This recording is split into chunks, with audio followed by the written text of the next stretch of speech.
What is up, RotoGrinders? Welcome to the Pick Six Show.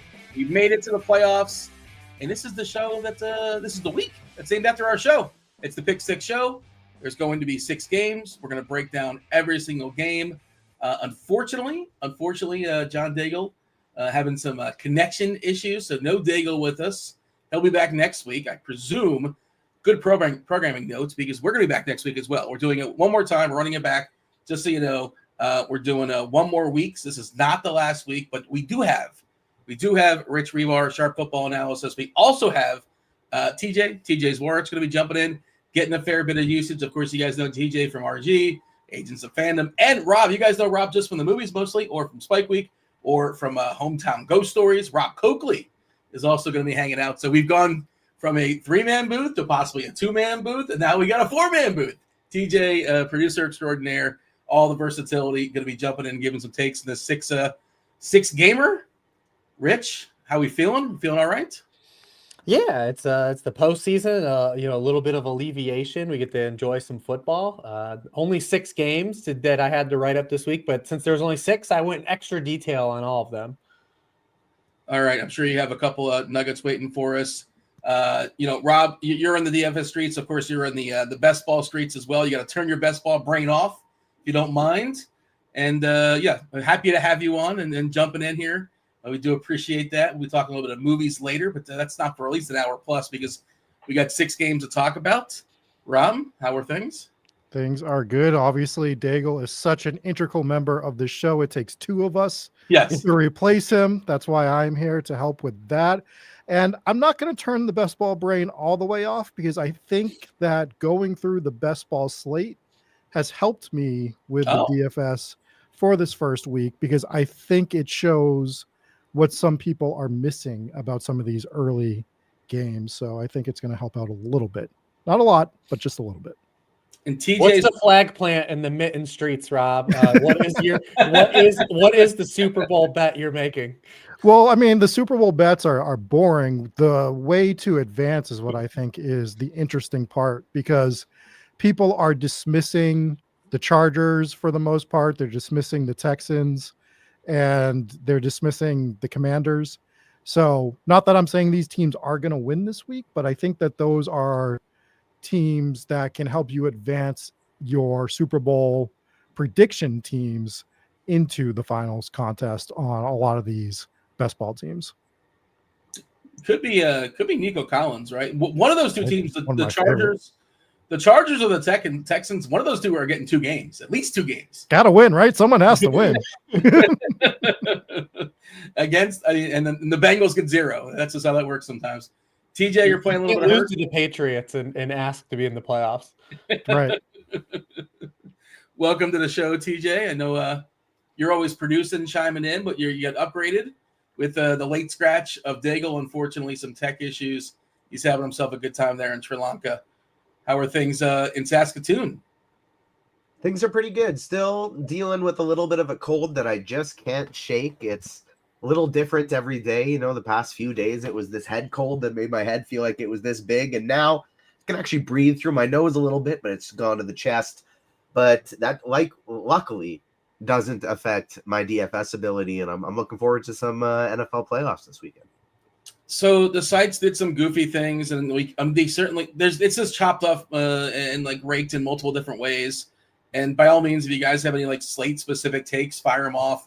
2 games on Saturday, 3 games on Sunday, 1 game on Monday. There's a 6-gamer, there's a 2-gamer, there's a 3-gamer, there's a showdown. You just however you want to get it, and it's really hard to dig into. This is a good play. Our beautiful baby. You got to get that rake, I suppose. But them adding the Monday night game really kind of ruined this. Yeah, I don't know what the optimal way of doing it is. Maybe just have. I mean, a 3-3 would be perfect. 2-3 game slates. 2-3 game slates from a DFS perspective would just be 2 Thanksgiving slates would be perfect. Rich, just be happy with this, because next year they might give us a Wednesday game, a Thursday game, a Friday game. We might just get a playoff game every day of the week. Every team might make the playoffs next Every year. team might make the playoffs. There'll be 13 buys. We won't understand how there's a team playing by itself. No one will know what's going on. It'll be chaos. March Madness tournament style. Wednesday on Paramount. Every streamer's got to get in on it for sure. Okay, we teased the Chargers in Houston. That is the very first game, the Saturday game. 42.5 is the lowest total. The Texans, there are 2 home dogs. The Texans not looking great, kind of sputtering here into the playoffs. They're getting 3 points at home. Couple injuries, just kind of monitor. I saw Gus Edwards has that ankle. Josh Palmer's got that foot. Zeke Elliott was signed by the Chargers. I didn't know he was available. I missed. I was dealing with some stuff, and I didn't. Was he cut at some point? I must have missed that. But good for Zeke, I suppose. But yeah, probably one of the not as most appealing games on the entirety of the slate. But if you're dealing with Saturday, obviously you can't ignore this one. Rich, feel free to start wherever you want to start when it comes to Chargers and Houston. We'll work from there. Yeah, at least this game you can't ignore on Saturday because the Steelers also play on Saturday. So you got to pick your poison here with some of these guys. This is the lowest total of the weekend. Look at the Chargers. Their games average 41 combined points, as the fewest in the NFL. The Texans were 10-6-1 towards the under this season. Only the Giants had a higher rate. So yeah, there's a reason this is the lowest total. Both of these teams are terrible on early downs too. The Chargers had 50% of their set of downs, reached third down. That's 28th in the league. Houston was 27th. Houston faced third and long on 27% of their set and downs. Only the Bears and Browns are worse. The Chargers are 25th. Both of these teams like to overcommit to the run game, even when it's kind of ineffective. The Chargers were 23rd in success rate in running back runs. The Texans were 30th. Like, this is just, it's kind of like the Spider-Man meme game. So yeah, there's kind of, we're going to have to pick our spots here and some of our favorite plays. I will say probably my favorite play that probably won't get like as much recognition because he's been kind of terrible is Joe Mixon. He still averaged 18 carries per game, 73 yards per game was his highest rates in a season since 2021. From week 10 on, though, he was 42nd of 45 running backs in yards per carry. He only averaged 0.9 yards before contact per rush after averaging 1.5 yards prior. But when you look at like under the hood of what the Texans faced over that stretch, the Lions, the Titans, the Dolphins, the Chiefs, the Ravens over those final 7 games, all of those defense were on our list the entire year of defenses to be cognizant of that muted rushing production. He had 2 layups over that span against the Jaguars and Dallas, and he smoked those games, went over 100 yards in both games. The Chargers have been a run defense that we've been able to pick on. I mean, they are 25th in yards per carry. They're 18th in success rate against running back runs, 16th in yards allowed before contact per carry, 28th in yards after contact per carry. The one thing that saved them is that they've only allowed 4 rushing touchdowns to people. But I do believe Bobby Slocum, they're going to want to run the football and keep this game tight because of the injuries they've had at wide receiver. So I do think Joe Mixon's going to get a big workload against a way more favorable opponent than the Texans have had of late. Yeah, and Stroud's just like, I don't know, it doesn't look great. And behind Collins, there's really not much going on as far as the receivers. Meche, whatever's left of Deontay Johnson, Robert Woods. You got Schultz there at tight end. TJ, jump in here. How do you feel about Mixon? You're probably making 150. I don't want to speak for you, but I know you like to run a bunch of lineups out there. Yeah, are we excited about Houston? Football, I usually limit to 20. I don't do the same full 150, but I think the 2 running backs in this game are probably going to be my 2 favorites on the Saturday slate. Henry is just like I feel like we just had this debate a few weeks ago because I think I've broken down Pittsburgh versus Baltimore 12 times in the last 4 weeks. But Henry obviously looks great. It's super tough to run on Baltimore. I think the Chargers and Houston backs are where I want to go here, despite being absolutely scarred from all my pick'em cards being ruined by Dobbins not scoring a touchdown last week, and he got stopped on the 1-yard line like 4 times. And then Haskins gets the last one. Oh, that was tilting. But I still think after Mixon, Dobbins is going to be where I'm going as my top 2 running backs here. We saw, speaking of last week, Quentin Johnston, not to just jump to receivers, but I mean, out of nowhere, just a monster game. Ladd McConkey's really solid as well. Rob, Houston Chargers, what's our excitement level at? I think you jokingly brought up the Ezekiel Elliott thing earlier, but I think it's good because it shows you that we want to play J.K. Dobbins in this game, right? If they're bringing in more backup help behind him, I want to play a little bit more J.K. Dobbins on this team. This slate is not fun on Saturday, so we have to play not fun teams. So Mixon Dobbins is probably going to be in my lineup, but it's not as fun. But I am definitely playing Nico for sure playing Nico. He's the staple of my lineups on Saturday. Rich, where are we at as far as Edwards and Palmer? This is a Wednesday night. Do we think they're going to play, or we don't know? It's up in the air. Yeah, I'm not 100% sure. I mean, I would say that Ezekiel Elliott signing probably doesn't signal that Gus Edwards is in really good, condition here to probably be active in this game. And it just could be a body too. I mean, they still have Vidal and Haskins, Harbaugh's boy, Hassan Haskins from the Michigan roots. And he has been, it's not just the one game. He has been sneaking inside the 5-yard line for like the last half of the season. So you never know. He's not even good at it. Like, he's not good at it. You just never know when Harb's going to give his guy, some carries. I mean, Houston's been really good against the run. I mean, they're 4th in yards per carry allowed to running backs, 8th in success rate. They have a lot of first down or touchdown, only 29% of running back runs, which is 8th in the league.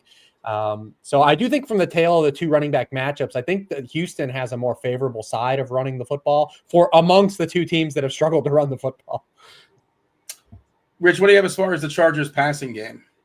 Yeah, I think it starts with Ladd McConkey for sure. I mean, you look at the final 10 games of the season, he averaged 88.4 yards per game. That was 5th in the NFL after averaging just 44.2 yards per game prior. The Chargers have thrown the ball a little bit more over the back half of the season. We've seen them be a little more aggressive, and that's, inherently led to McConkey just having a larger run out. At the beginning of the year, he had good target share numbers. What happens with a target share when you throw more? You get more counting stats. The fewest yards he's had in a game over his past 10 games is 52. So he's had a really high floor. He's had at least 5 catches in 10 of his past 11 games. And what we like about him here is that he plays 66% of his snaps in the slot. Only Jackson Smith and Jigba had more receiving yards this season than McConkey from the slot. And Houston has really good boundary corners. And that has, as a byproduct, they've limited outside wide receivers. But in the slot, they've allowed 8.3 yards per target. That's 20th in the NFL. And they've allowed a league high 11.5% touchdown rate to slot receivers. No team has allowed more touchdowns to slot receivers than the Texans. So Mixon McConkey's like an inherent, like really solid mini here. Rob, you were talking about the 2-game slate, some ugly plays you might have to make. I mean, if you have the salary, the ownership, none of that stuff matters. Of course, you're going to play Lamar. We'll talk about them in a second. But is Herbert possibly your second favorite quarterback? We'll talk about Pittsburgh and Baltimore. It didn't sound like Stroud is somebody we're necessarily thrilled about. They probably want to run the ball more. But, and you have the ready-made pairings there with McConkey, and at least Johnston showed a ceiling. Our take as far as the Chargers here, Rob.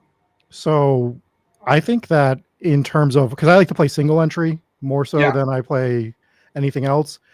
And obviously Lamar is going to be the quarterback that everyone wants to play, but Herbert's $2,000 cheaper, and you can kind of onslaught with Herbert. And that's the way that I would like to play this Saturday only slate. If you're playing the whole weekend, probably not. But for the Saturday only, I'm probably going to have a lineup that has Herbert, J.K. Dobbins, McConkey, and QJ as well. Oh, with just onslaught this game. I mean, we want to play Ravens, but it is a divisional game for the 3rd time this year. I don't have the encyclopedic brain that Rich has to tell you, but I know for a fact that in general, those games are usually hitting the under when they match up for the 3rd time in the playoffs.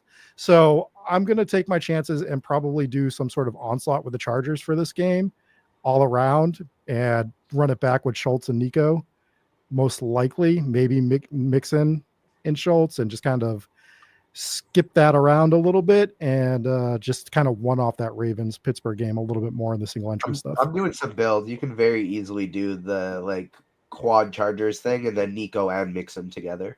Right. So that's the stuff that I'm going to be looking at. Week 11, 16-18 Pittsburgh, Baltimore. Week 16, 34-17. So second time around, more points were scored. I don't know, Rich, do you have any you want to show off? Do you have any stats as far as third time around? And of course, AFC North as well. You got to factor that in. Not individual, but I was on a call earlier, like a company call, and we were talking about like some of the bets and props we're gonna do. And I think Warren had a stat that has like the last 9 times these teams have played, the winner of the game has like only gotten to 20 points like 3 times. Wow. Like these teams. I mean, obviously, Lamar doesn't have a huge sample of facing Pittsburgh, which is ironic because they've been in the same division. But the way his injuries and like them resting in some week 18s and stuff, like Patrick Mahomes and Josh Allen have played more games against each other than Lamar Jackson has against the Steelers, which doesn't seem like on the surface that'd be right, but it is. And then you with the Ravens, we'll talk about that game when we get there, but like, yeah, there's some goofy stuff kind of going on in that game that maybe that game doesn't completely pop or some of the pieces don't get there. I think that's a game where you're going to want to a la carte some stuff instead of fully on. So like this game's indoors, it has a low total, but there are some pieces here that like you could build around and potentially have some upside here. Like there's an avenue where this game actually is good. Who's the goofiest play in this game you're willing to roster here, Rich? I'm talking like Mechie, Deontay. Oh, yeah, probably one of the Houston Jamokes, like Mechie or Robert Woods. We'll see. They did get Deontay Johnson some reps last week to try to get him just acclimated, right? Like they threw him out there with Davis Mills just to get him some reps, probably just get him comfortable. And he was targeted on 25% of his routes. The problem is that we just we're flying blind and like, will he play at all? He didn't play at all in the game, the first drive when Stroud was in the game. So like, we're just completely flying blind on that. But yeah, I mean, you got Dalton Schultz, who's just going to be default because it's tight end, right? Like Mark Andrews is going to be super popular. You've got Freiermuth, you've got Disley. So likely is going to be rostered. So, Dalton Schultz probably ends up being the lightest of those guys. So maybe he's in play too. I mean, we're not closing the book on CJ Stroud. I think there's some irony also that Stroud is facing Herbert in this game because we did the same thing to Justin Herbert, right? Like Justin Herbert had the amazing rookie season. He was good in the second year too. But then like Keenan Allen started to get hurt and Mike Williams started to get hurt and the offensive line started to get hurt and everyone started to do this thing like, is Herbert overrated? And like, we're doing the same thing with CJ Stroud. Like CJ Stroud can absolutely play good football. So I'm not willing to discount that he can't, have a good game here still in this game because the Chargers are a team, especially when you look at like the back half of the year, like they have been a little bit weaker over their past 9 games. The Chargers are 20th in completion rate allowed, 25th in touchdown rate allowed. So like there still is an opportunity here where like, if no one wants to roster CJ Stroud on a 4-team slate, like indoors, like, I mean, you gotta be willing to fire some bullets. Yeah. And that's what the case is, what it's looking like it's going to be, right? Like Herbert was going to be my favorite quarterback on the slate too, but it looks like that's going to be everybody's second favorite quarterback on the slate. And if Herbert and Lamar are really going to project for, 75% ownership combined between those two, if I'm playing 20 lineups, I'm definitely going to be looking to get overweight on both Stroud and Russell Wilson and, just try and play 4 each of those two, 6 each of the other two, and I'm still going to be heavily overweight on those two, on Stroud and Wilson. And then like John Mechie's been dealing with some injuries. It looks like he's probably going to be fine, but if he's somewhat limited at all, that could impact the Deontay Johnson thing and allow him to get in there a little bit more. He's so cheap. I don't hate the idea of taking a couple shots just because at 3,500, even if he doesn't see the field, well, hey, maybe that lineup's not totally burned to have none of the really cheap guys get there. And then the Joshua Palmer thing I think matters as well. With if he doesn't play, they're not really the same type of guy, but if that opens up a potential Darius Davis getting a few more snaps, Chark, I'm less enthused with Chark. Davis just kind of seems to get a few designed for him every game anyways, so if I would probably rather go there, but you're right, Chark would probably be the ipso facto plug-in guy. The throwback double. Are you going to do Chargers D and Darius Davis? Is he the punt returner? He's the kickoff returner, yeah. Okay, yeah, okay, and there you go. I'll be too busy doing it with Tylan Wallace and the Ravens. I think Shane Vereen, it happened in the playoffs with the Patriots, like ran a kickoff back with Patriots D. Like it never works. Like the double dip never works. But I think it was Shane Vereen for sure. Like the first round of the playoffs it happened. He did it. But I can't remember if it was this year or the year before, but and I don't remember either if it was Showdown or on the main slate, and I didn't do it on purpose. It was accidental. but I had like a bunch of lineups that just worked out. I had the double dip with Saints defense and Rashid Shaheed, who returned a punt for a touchdown. And I ended up making a bunch of money on this slate with that little mini stack that was fully accidental. DK should just add return yards and break everybody's brain even more. Oh God. You get to fire up the George Costanza, GIF if it ever happens as well with the old double dip. As an additional. We'd be able to play Rashid Shaheed every week then.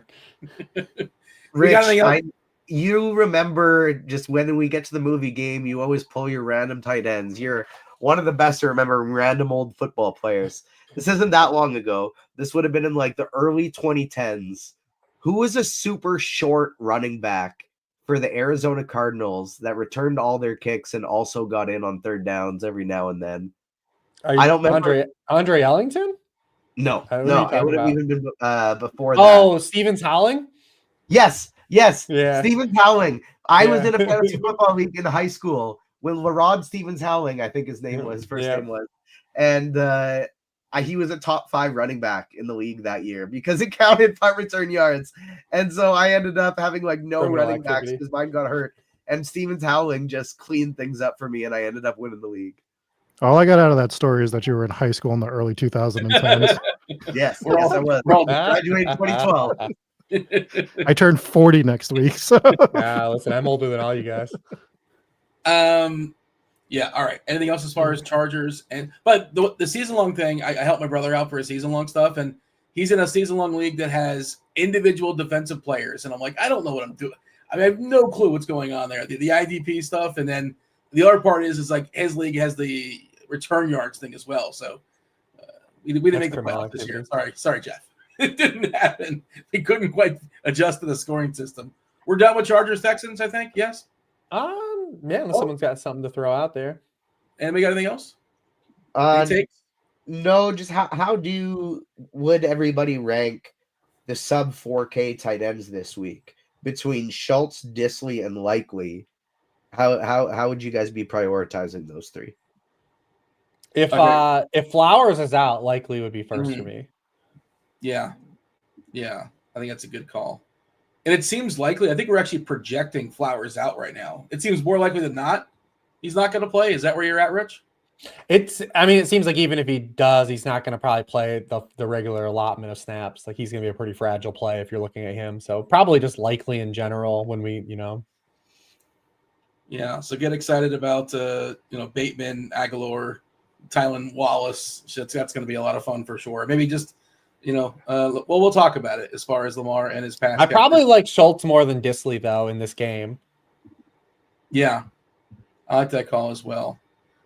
If you would have hopped in the DeLorean, imagine like week 1, Stroud is 5-5, and we're all just like, meh, whatever. I guess. Basically the same price as Russ Wilson, and basically the same interest, a little bit more Stroud, I suppose, from the field. But we'll see as far as ownership. Yeah, but you would have also had to say Deontay Johnson is on the Houston Texans and he's 3,500 as well. Great Scott. Yeah, there's a lot of explaining going on there. It's very confusing. I think that's probably what I'll end up doing in my 20 entry max is I'm just going to make the exact same lineup with Stroud like 3 different times, have it be a triple stack with Collins, Schultz, and in one lineup it's Mechie, and one it's Woods, and in one it's Deontay Johnson. You love your triples, TJ. What else can you do on this slate? Unless I'm playing Lamar Jackson, and I would still do it with Lamar, but unless it's a running quarterback like that, I never make a team that's not at least a double stack. If you're doing any the 6 game slate, are you prioritizing anyone in this game? Like if you're making, that's a good Rob question because Rob's talking single entry stuff. I don't know, Rob, you're playing the all 6 games, and of course, there's stuff in the lobby for that big enough. Because if you hit, you have late swappability. Yeah, that's the best. When you hit a couple early and you're sitting pretty, and you can kind of if Mixon has 2 touchdowns. Yeah. Yeah, I think you'd want to one-off actually one of the Texans, whether it's because Nico can just break the slate, right? So I think that. Yeah, so I think those were the 2 that I would prioritize. And I would throw in there too, I think. But still, even he falls below Nakua and You got Justin Jefferson in the 6th game. You've got McLaurin super cheap. Like, to me, nothing. I don't think I'm going to play the full weekend slate, but if I were, I think the I sites might. don't want us to. Yeah, I think I might just fade Saturday entirely. I think I'm QJ over McConkey for the full slate. Just for if I'm one-offing, I think I'd rather one-off QJ than McConkey just for pricing purposes. 2K difference. To me, nothing's going to come as close as Washington and Tampa Bay. Like, that's going to be by far my biggest priority over the full weekend. Yeah, biggest total on the board. We'll talk about that momentarily. Let's talk about the back half of the Saturday night doubleheader. I believe this is on Amazon. Pittsburgh and Baltimore, 43.5 is the total. Baltimore is almost a 10-point favorite, 9.5, give them the hook. And the Steelers are sputtering here into the playoffs. I believe they've lost, I want to say 4 straight. Zay Flowers, like we said, we're not sure. It doesn't look great. Not hard to be optimistic, but stay tuned. Keep your eye and your ears on the news flow. Justice Hill, they're saying, trending in the right direction as far as Pittsburgh and Baltimore. And Rich, since you have all the stats, we're just going to start with you on this stuff, and then we'll kind of work out from there. But dealer's choice, Steelers, Ravens, what do you want? I don't know, just in general, top down. I mean, these teams have been polar opposites basically the entire season. I mean, Baltimore is the most efficient early down offense in the NFL. They average 6.9 yards per play on first downs. The Steelers are dead last. As a byproduct of their early down success, the Ravens, they reach third down at the lowest rate in the NFL. The Steelers are 25th in the league. The Ravens actually score touchdowns. 74% of their scoring plays have been touchdowns, the highest rate in the league. Pittsburgh kicks a lot of Chris Boswell field goals. Only the Raiders and Cowboys had a lower rate of their scoring plays be touchdowns this season. And all that leads to Pittsburgh having the lowest implied team total, of the weekend. That's kind of how we got here. And this game is potentially kind of goofy though, because when you go back to just when these teams played a couple weeks ago, I mean, there was a point in the game, in the second quarter of that game, Russell Wilson is running with the football. The Steelers are tied. They have a chance to take the lead in this game, in a game without George Pickens playing. And Russell Wilson thinks he can teleport to the end zone from the 5-yard line out. He loses a fumble, and then the Ravens go on a 96-yard scoring drive. It was a huge momentum swing. They kind of never looked back in that game. But we are in here. We're in another spot here where Lamar Jackson had like an amazing regular season. And we've been through a few of these, and it's like, all right, playoff Lamar Jackson, it's time for you to deliver. And he's facing like an old nemesis, a rival in the Steelers, and he potentially might not have Zay Flowers, which is a big deal in this game. I mean, when Zay Flowers left that game last week against the Browns, he only completed 50% of his passes. Zay Flowers led this team in receiving in the 2 games that these teams played against each other. He has been their man coverage guy the entire season. So, like, if Zay Flowers is out of this game, this team, there's a reason they tried to get Deontay Johnson in the middle of the season for just like depth. This team just does not have a lot of good wide receiver depth, and we're in the same boat where they can play 2 more tight end sets. They get likely more involved, but it does just add another layer of variance in this game to where this game could be potentially lower scoring and maybe not have as much upside, from a typical Ravens game. It's like any of the Tomlin voodoo magic, like there's a lot pulling here where it's just like, all right, like this game could potentially be closer than anyone thinks it is. I mean, the Tomlin voodoo magic is he gets you a winning record, he gets you into the playoffs, and then he gets out after one round, maybe 2. This is kind of what he's doing again, and like it's super impressive. But we'll see. And of course, Lamar has had his issues historically in the playoffs. Also, how many passes are extra thrown? You give that stat. I'm trying to think because Baltimore was well ahead of Cleveland at some point. Pretty quickly. So that's the problem with playing any of the Baltimore pass catchers and being excited, right? So when these teams even played last time, like, because you need pushback from the Steelers side. Yeah. And this is a team that just hasn't been able to score points. I mean, even in the game that they beat the Ravens, they scored 18 points. They kicked 6 field goals. But the Ravens in the second game, even with Lamar Jackson getting to 20 fantasy points, it was ironically his 3rd lowest scoring game of the season. But they only completed 15 passes in that game. He only threw 23 passes. It was the Derrick Henry show in the second half of the game. And that could be like what we're lining up for again. In the first time the teams played, the Steelers were able to get Derrick Henry off the field in that game. He had 0 touches in the fourth quarter. He had just 5 in the second half.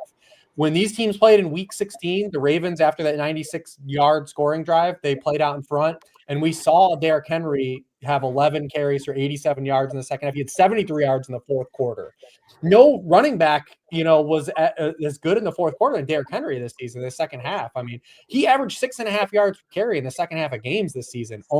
I say only 5.1 in the first half, but he ran for 400 more yards in the second half of games. Like, Derrick Henry is that old school back where, like, yeah, the more touches you give him, eventually he's going to break something. I think given just the layout for the Steelers or for the Ravens in general, if Zay Flowers is out, like, it's a default Derrick Henry game. Yeah, I'm trying to think, and TJ, I'm curious your thoughts. We've seen games this year. Lamar and Henry have both got there, and I'm trying to think, like, would I force one of those two in every lineup? I don't make a lot of lineups.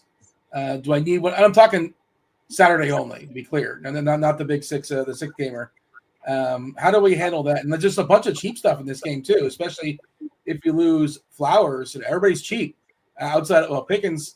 I think Rich mentioned the word goofy. That's a good. He wasn't talking about Pickens specifically, but you can certainly apply that. And who the heck knows what you're going to get out of him? That's a wild card for sure. People are probably afraid to roster him to some degree. But TJ, how are you handling the Steelers and their 17 team total, the lowest on Saturday? Baltimore on the other side, very clearly the highest, almost 27 points. I don't think you need to make a rule that you play one of Lamar or Henry, because there are some really nice, like, full game stacks of that first game that you can make, that you're playing Mixon, Collins, McConkey, QJ, Herbert, etc. And so it doesn't leave you any room for that. But then if this game ends 17-14, who cares? That's best case scenario.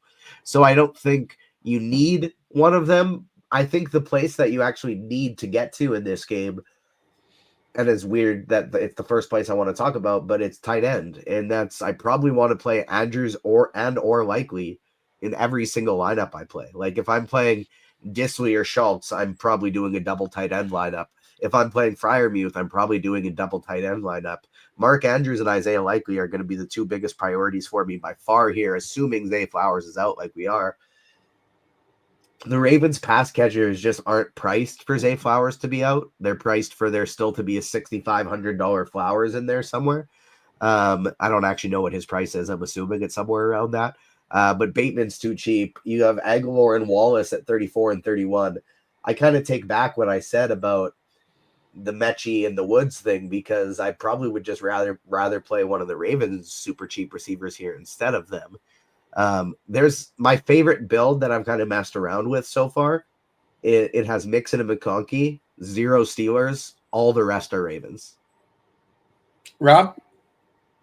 I think TJ kind of hit the nail on the head. For me, if I'm playing Lamar, if I get to Saturday and I see the ownerships in a spot where I'd rather play Lamar over Herbert, I'm definitely doing it with double tight end with both Andrews and Likely, because I think the field still is a little nervous to do stuff like that, right? Especially on like a single entry.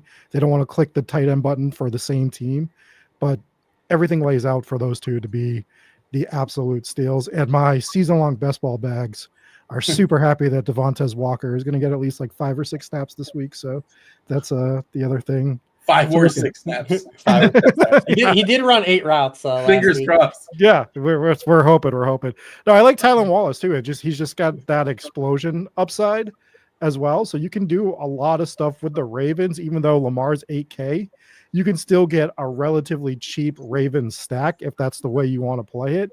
And I don't think it's bad to bring it back with Pickens or Jalen Warren if that's the way that you're going to, or even Najee. Like if you're playing the Lamar double or triple, I don't think having Najee on your team as a bring back is terrible, because you're trying to lay out that story a little bit.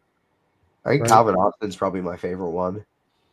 Just get access to somebody on the team where you're assuming it's going to be a positive game script. They're going to have to come from behind, and he'll get. We don't know if he's going to connect, but we know he's going to get 3 or 4 deep shots if they're happening to come from behind. Yeah. Big Mike, it's just not happening. Like it's over, basically. Like is that? I know people try to make that happen, but I agree with you, TJ. I think Austin probably's got the better shot of catching a long one. I guess Williams can too. It seems like when you actually throw to Williams, like he still makes plays, and it's almost like, I don't know, because he never looks open. They don't give it to him that often. But when does this guy ever? He just doesn't play. Open? You just throw the ball up in the air, and he goes and gets it. He's not on the field, which is kind of an issue. He's only been on the field for 39% of the dropbacks since he joined the team, and even in the 2 games Pickens missed, he only ran a route on 37 and 48% of the dropbacks.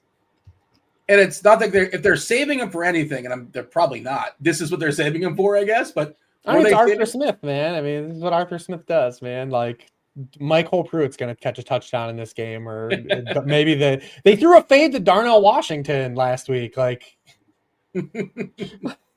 another random tight end. This is what this dude does, man. This is what he does. I think Jalen Warren is overlooked, though. You guys mentioned Najee.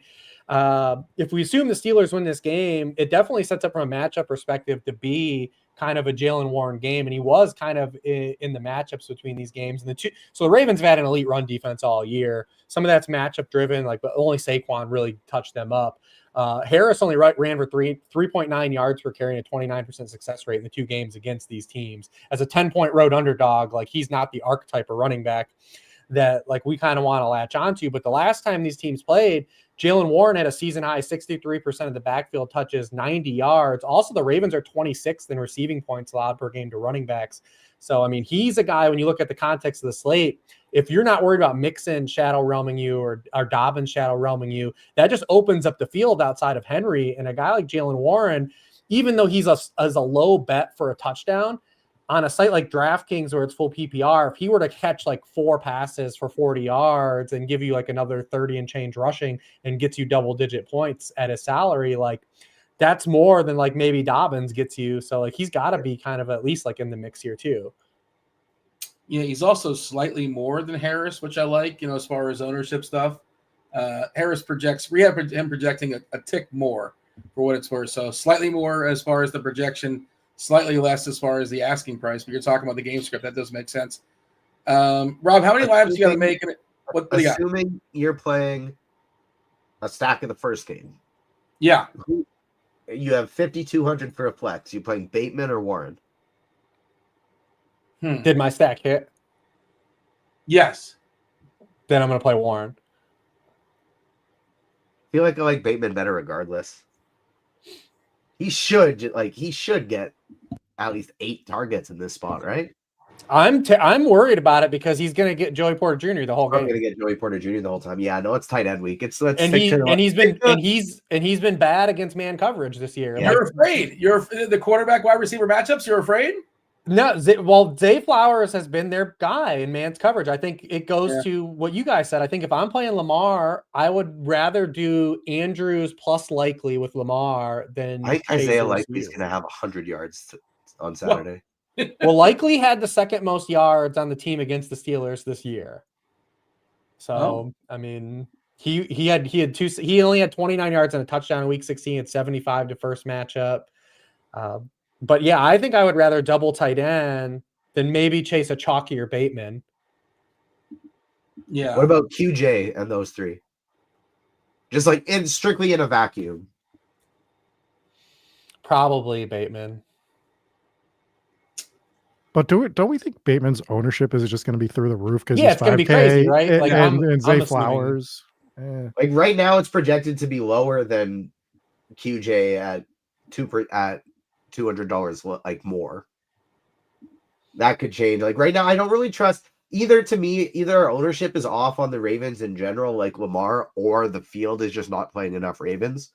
Because I know, like obviously, high dollar single entry, it'll be higher than this regardless. But at a early in the week projection of 42% for Lamar, I feel like it's going to be above 50.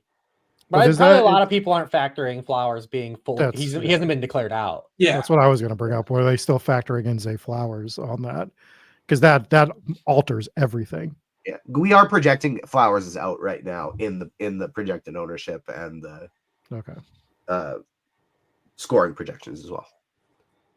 Anything else as far as Pittsburgh, Baltimore? I'm not sure if I got your full take here, Rob, or whatever. If you got anything, by all means, fire it off. Otherwise, we can move on from this kind kind of a stinker.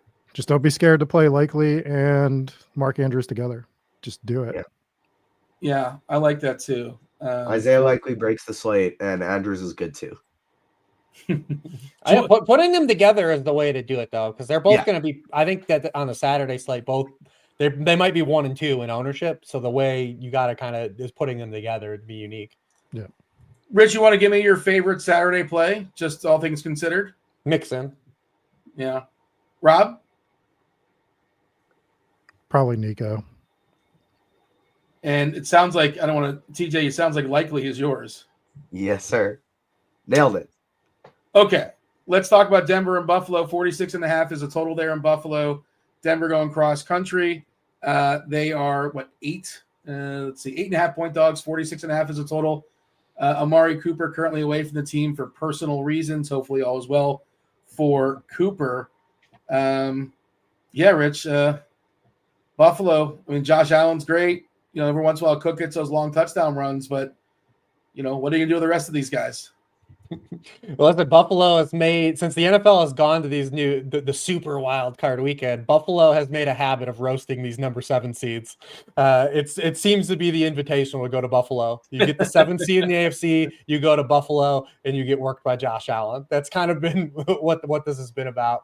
And the Broncos, great story, right? Like they'll probably feel good if they lose this game. Maybe they can hang around in this game, but they haven't really punched up entirety of this season. They're 8-0 when favored this season. They're 2-7 as an underdog. They beat 2 playoff teams, the Buccaneers in week 3 and the Chiefs last week. You can make a case they should have beat the Chiefs in the first game if you want to try to even it out versus the backups. But the Bills are just a team that just aren't going to beat themselves. I mean, they only allow 1.3 sacks plus turnovers per game. It's the fewest in the NFL. Josh Allen doesn't get sacked. If the Broncos are going to play like an aggressive style defense, well, also tying back to what I led with the Broncos about them punching up, we've seen that they've got really good top-down defensive metrics, but they have not been impervious to front-end production. In week 16, Justin Herbert, 9.2 yards per pass, had 22 fantasy points. In week 17, Burrow, 37 fantasy points against them. Lamar Jackson in week 9 had 24 fantasy points against them. They had 33 points to Jameis Winston. This is a team that definitely took advantage of a lot of their schedule this season. Not that I believe that they are a bad defense. It's just a lot of their production was dictated based on opponent. A lot of that has to do with like the Chargers too. I'm very curious to see how they approach this game because Denver is 7th in man coverage. They're 3rd in blitz rate. No one's faced more man coverage this season than Josh Allen because nobody respects their wide receivers. But, against man coverage, we've talked about this stat a few times, right? Like he only has the 1 touchdown pass against zone coverage. So it's going to be interesting to see how Denver wants to approach this from a defensive stance. The last team that Buffalo faced that played defense like them is the Lions.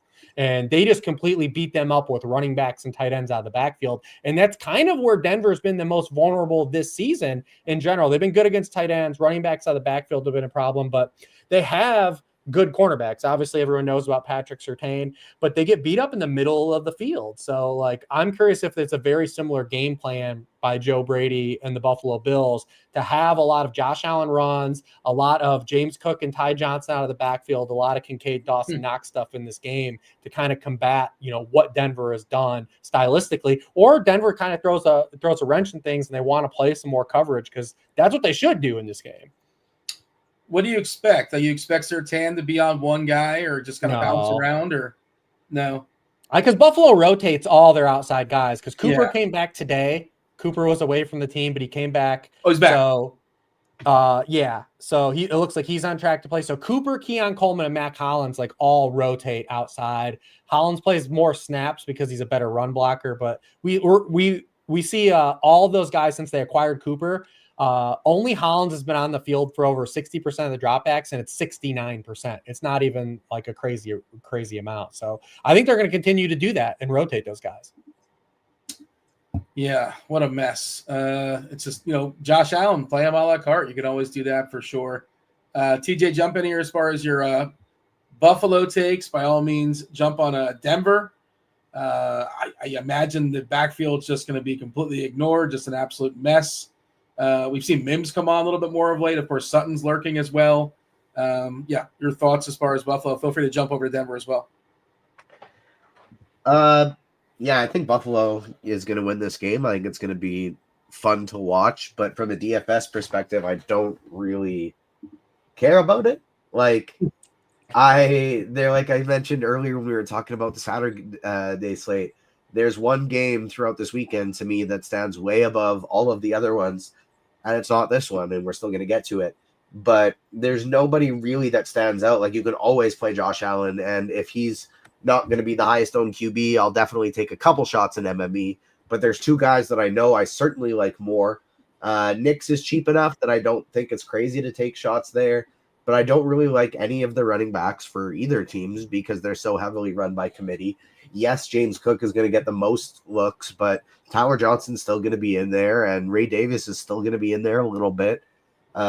So I'm not super interested in any of these guys. We've already talked about the rotating wide receivers. Khalil Shakir at $5,300 on DraftKings, I think is awesome. But outside of him, I don't really care about anybody in this game. Josh Allen also a running back too, basically. And by the goal line especially. The thing with Shakir is what's his ceiling? Is sort of my counter. Yeah. Is this like what is he going to kill you? Is Shakir going to kill you if you don't have him? Probably not. I don't know. Matchup's good for him. Like I said, playing in the slot, kind of avoiding, Surtain. We've seen Denver be a little softer against slot receivers as a byproduct, but he has 3 end zone targets this season, the same amount as Ty Johnson and Curtis Samuel. Like that's the rub, right? That's the rub you have with Shakir. And again, it's so early in the week, so we can't rely on this ownership yet. This is just super preliminary. Yeah. It's going to adjust. As it stands right now, I would have zero interest in Shakir because he's 41%. I like him in a vacuum. He's probably going to get 13 points. But we're projecting him for more than McMillan, more than Mims, more than Dobbs, more than Reed, more than Devonta Smith. All of those guys in the same price range, give or take a few $100s. And so all things considered, I like him about as much as all those guys. I love that range of receiver. I like that so much better. I like this range a lot better than going all the way up to a Mike Evans. We think Shakir's going to be the highest rostered wide receiver on the Sunday slate? I think basically every single person playing Josh Allen is probably going to be pairing him with Shakir. Yeah. I won't force that. I'm fine with it, I guess, but I won't force it. I don't think I need to force it. I'd say if he ends up being the highest rostered wide receiver, that's criminal activity on the DFS community. People are going to look at the median projection, and he's going to have the highest of the group, as he probably should, because he doesn't have the highest ceiling, but he's going to get 8 targets and probably catch 7 of them and get 60 yards and 7 catches and get you those 13 points that he's projected for. But McMillan's got the higher ceiling. Mims is the higher ceiling. Dobbs, Reed, Smith. I think he's got the lowest ceiling of the group, but he does have the highest floor. Yeah, and just looking at his teammates, again, this is not, like you said, it's preliminary, TJ, but Cooper, 3%, Coleman, 9%. I'm not saying they're going to outscore Shakir, but if you're just doing the math, if you're going to run it 1,000 times, you might be better off pairing him with one of those guys. Well, it's like the Ravens wide receivers. If you get the touchdown right, then by all means, you did it. Like if Aguilar scores a touchdown or if Devontae Walker scores a touchdown, that's how you feel about the Bills receivers. If Holland scores a touchdown, if Coleman scores a touchdown, you did it. What do you got, Rob? I think that just last point on it, I think that is the proper way to look at it, though, is he has the highest floor of all the 5K receivers, except for maybe Devonta Smith if Hurts plays, but even still. But the lowest ceiling of the entire group. And so if he is going to be really highly owned, don't you can X him out of your pool. If he's going to be lower than the rest of the group and you're playing a super contrarian lineup, then there's nothing wrong with starting your day with 13 to 15 points from Khalil Shakir. And what is he on FanDuel? He's 6'1" on FanDuel. So 300 less than McMillan, more expensive than Reed, more expensive than Mims, more expensive than Dobbs, more expensive than Zacchaeus, more expensive than Wicks. And you want touchdowns on FanDuel. Yeah. Yeah, that's true. So then is he projected for high ownership on FanDuel? Let me look. I'm jumping over there now. I had like all the different win. slates open. It's bouncing back and forth. I mean, TJ made a strong case for the DraftKings median, and that's a site where you'd want to buy. On FanDuel, you want no part of that median.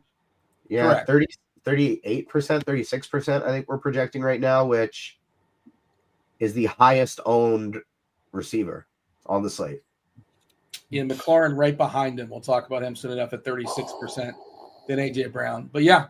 So I can see it on DraftKings. FanDuel, it seems more crazy that he'd be the highest roster receiver.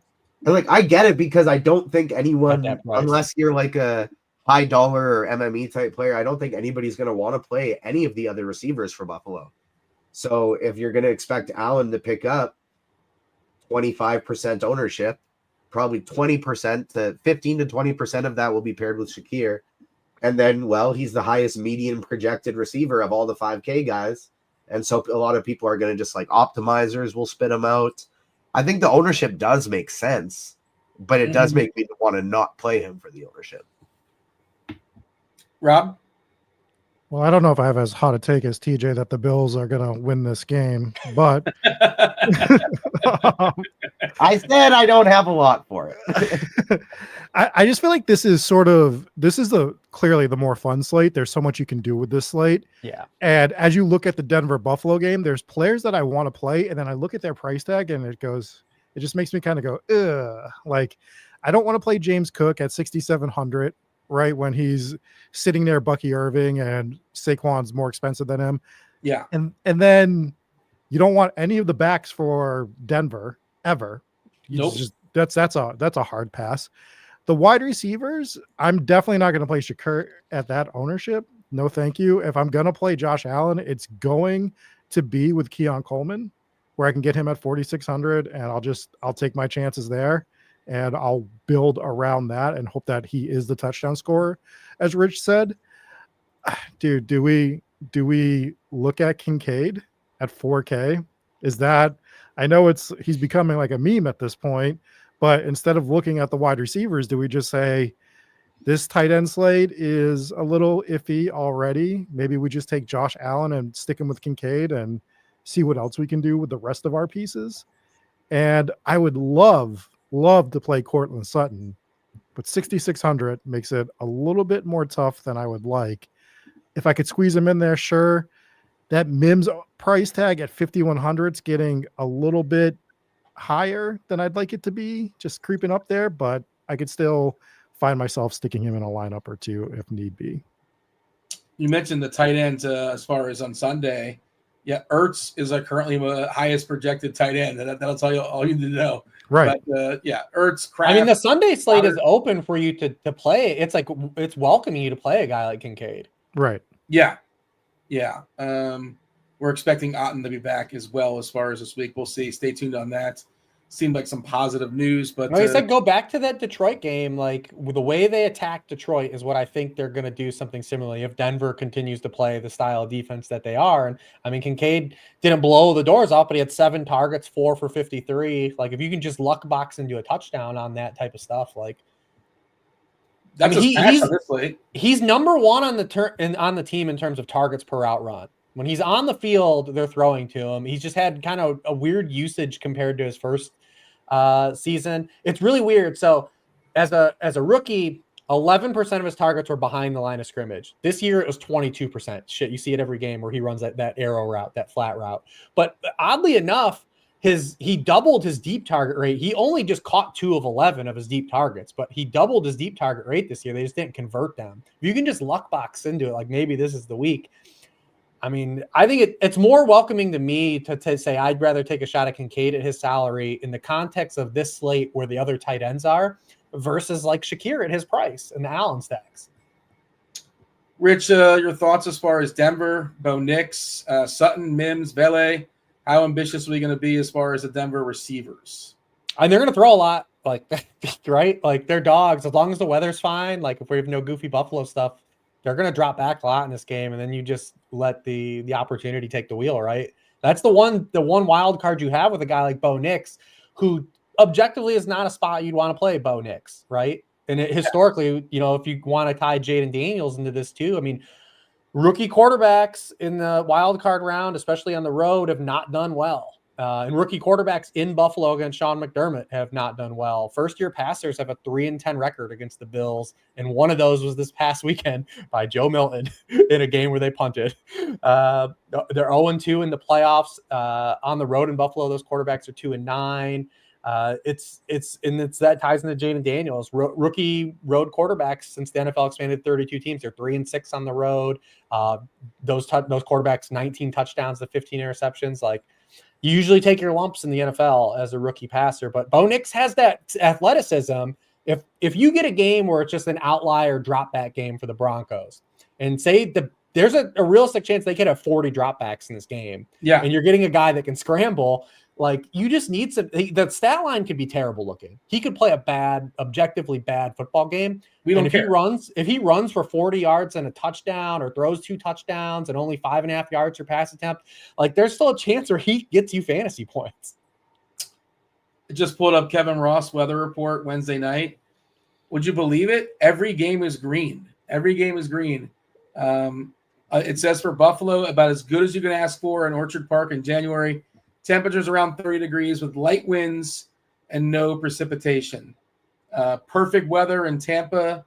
Temperature in the mid-30s in Philadelphia. Light winds, no precipitation. Of course, Houston Rams, they have a roof.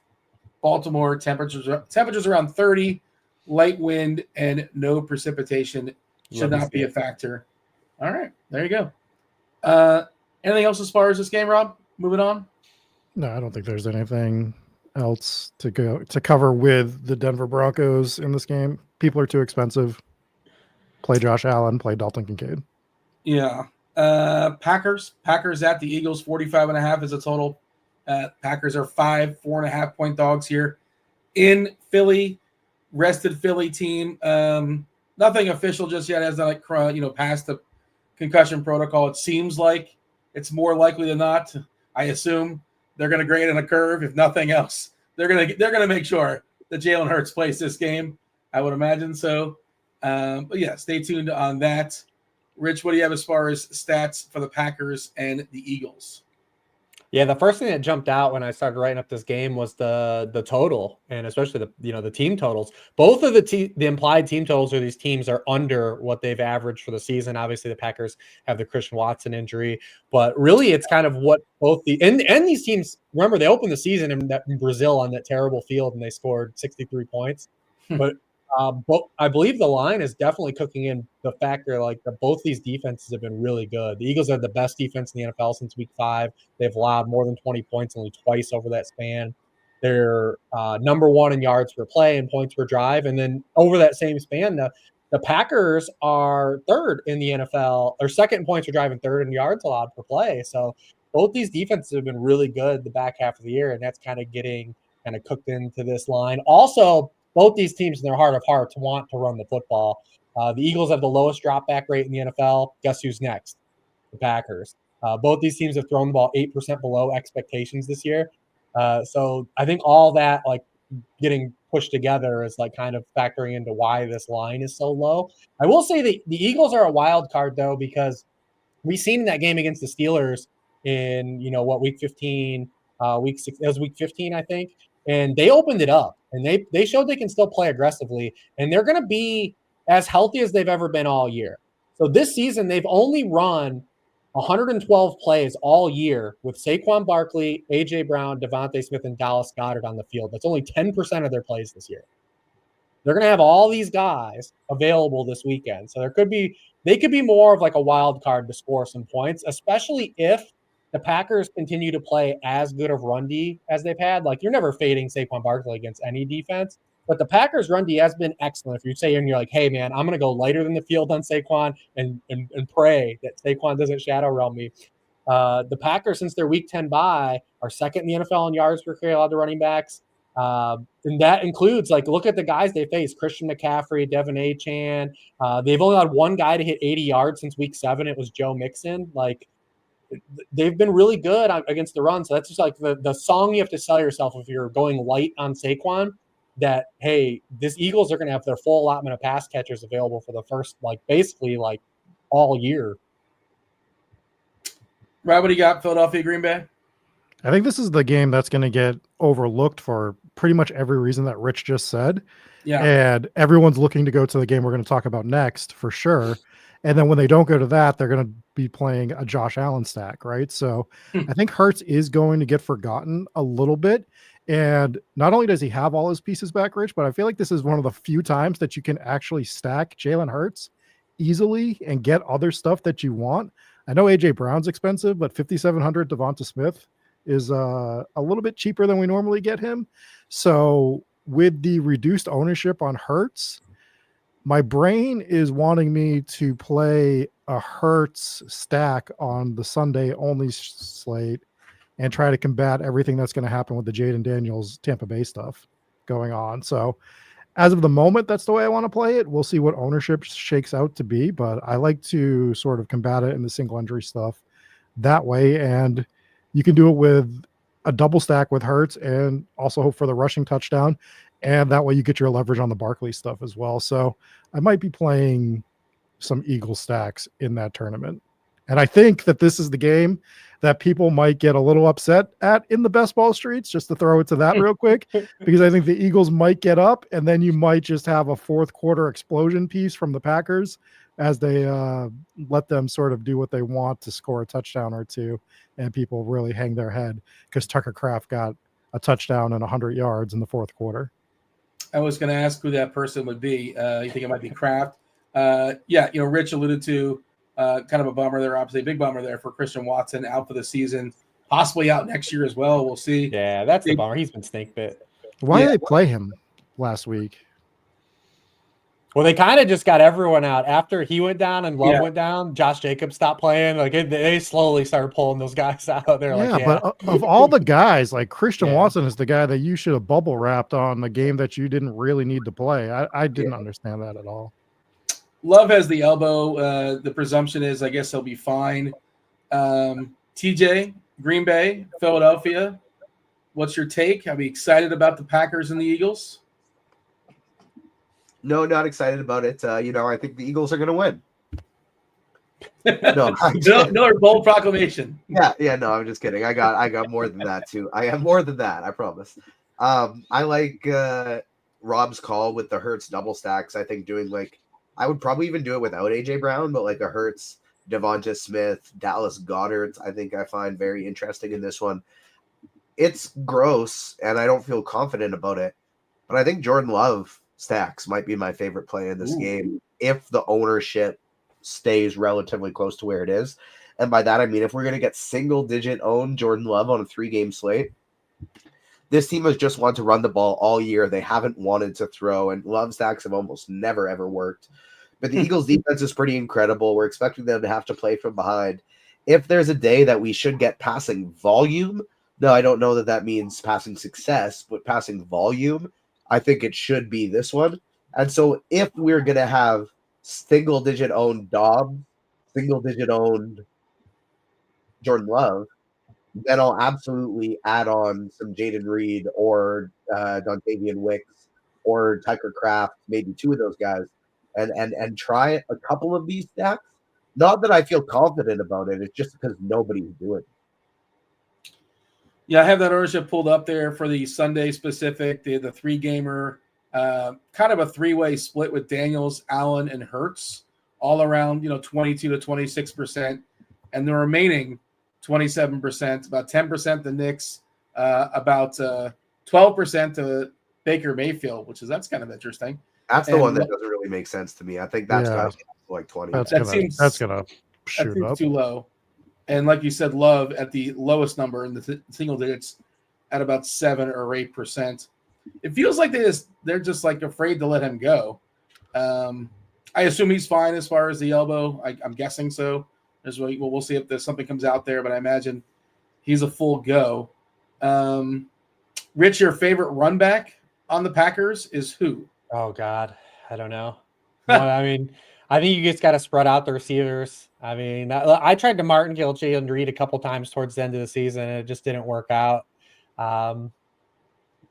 Yeah, you just got to mix it up. I think Reed, Wicks, Dobbs, like any of those guys. As good as the Eagles have been against wide receivers, we have seen some guys get there against them, for at least production, right? Even if you want to throw out week 18. I mean, we saw like Tolbert catch a touchdown in week 17.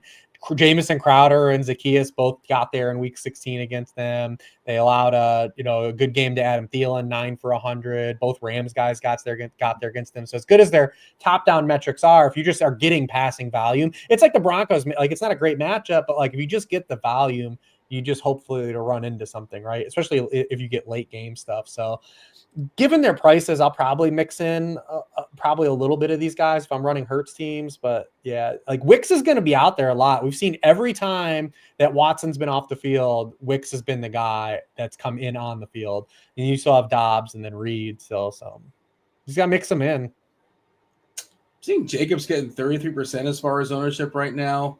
He's pretty close to Barkley in price. I would really do my best to get the Barkley if I can get the Barkley if I can find $800. What is the distribution now as far as percentage with Jacobs? I know some of this was like he was dinged a little bit and the game didn't matter that much, but where are we at, Rich, as far as Jacobs, Brooks, Wilson? Can we get workhorse stuff out of Jacobs, or is that not necessarily something we can assume? Yeah, he basically all of his stuff is coming. 97% of snaps in this game. Okay. He's basically all of his stuff, like where they've gotten him off the field, is either in blowouts or like they were just resting him like last week. Okay, just want to make sure. And if they're playing catch up here, you think Jacobs is still the guy for the most part? Yeah, potentially. It depends how bad. I mean, the Packers have been so one dimensional the back half of the year that it's been a little tougher. And we did see 2 weeks ago when they were chasing points against the Vikings, though, they did get him off the field, and we saw Wilson come in for that drive, and he got that touchdown. So there's some vulnerability there too. I mean, the Eagles have been awesome against the run, obviously, all year too. I mean, their defense has been so good.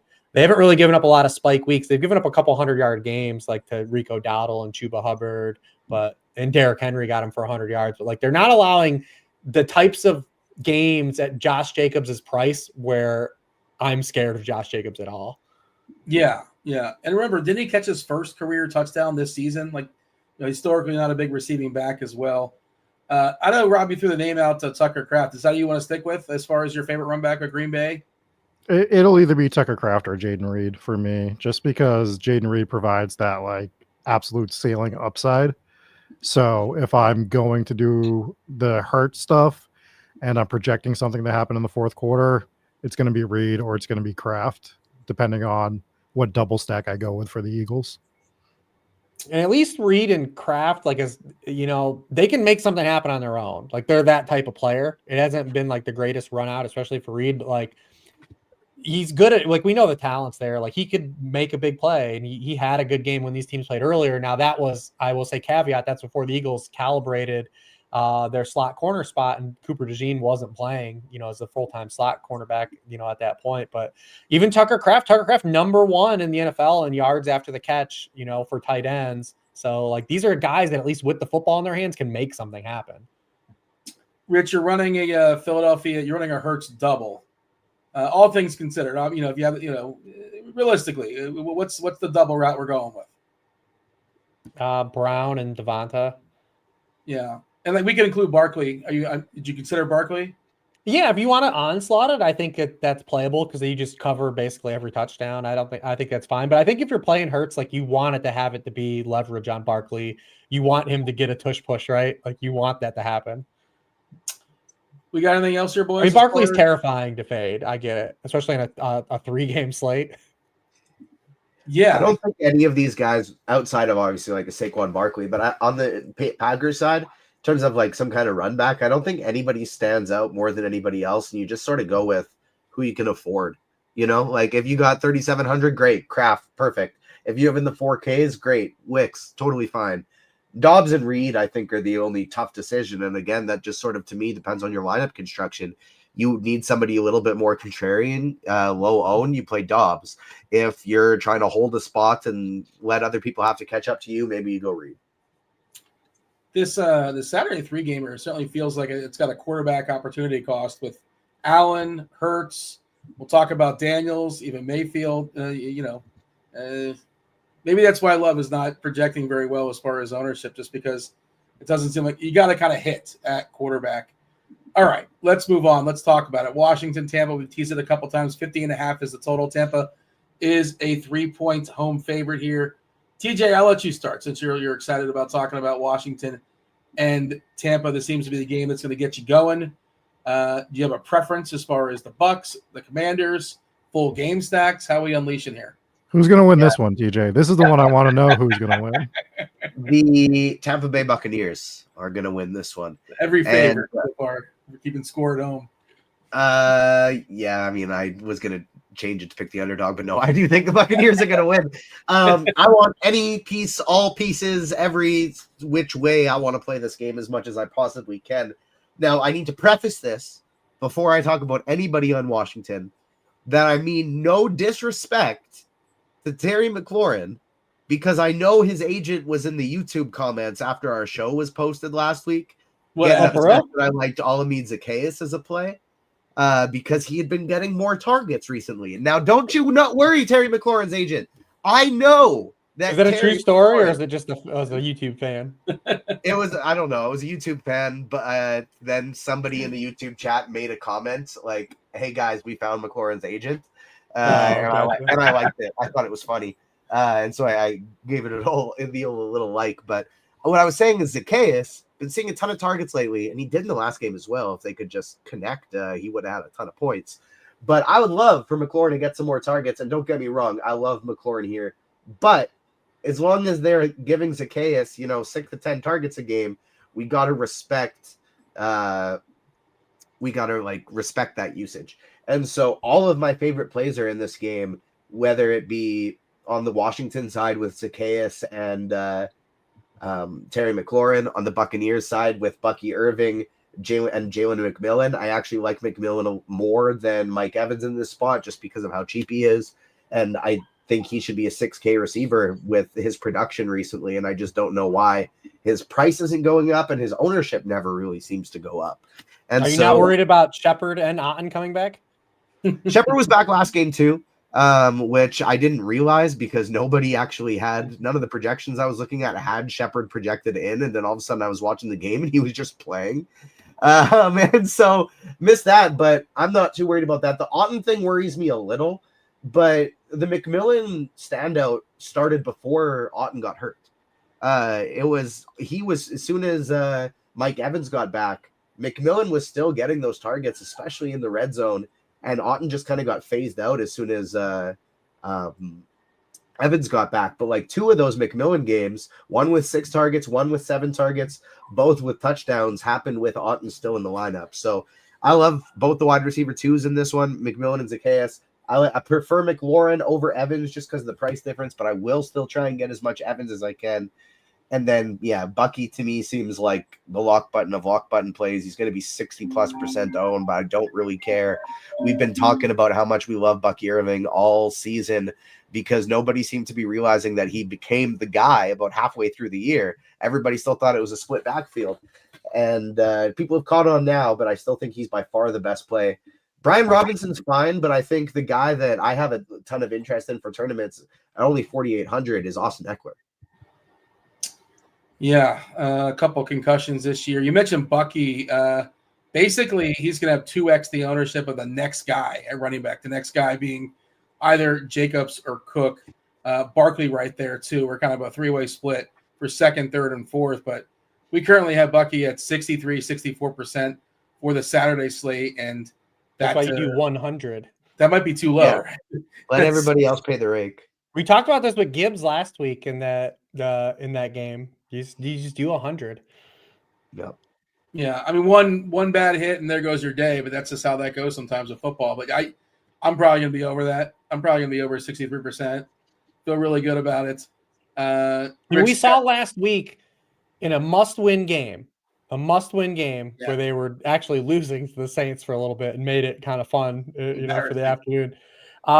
He played a season high 73% of the snaps. He had 21 of 23 backfield touches. They told us who the dude is. Rachaad White, since he lost that fumble in Dallas, has 7 touches. Sean Tucker has more touches the past 2 weeks than Rachaad White. What about the passing game for Tampa, Rich?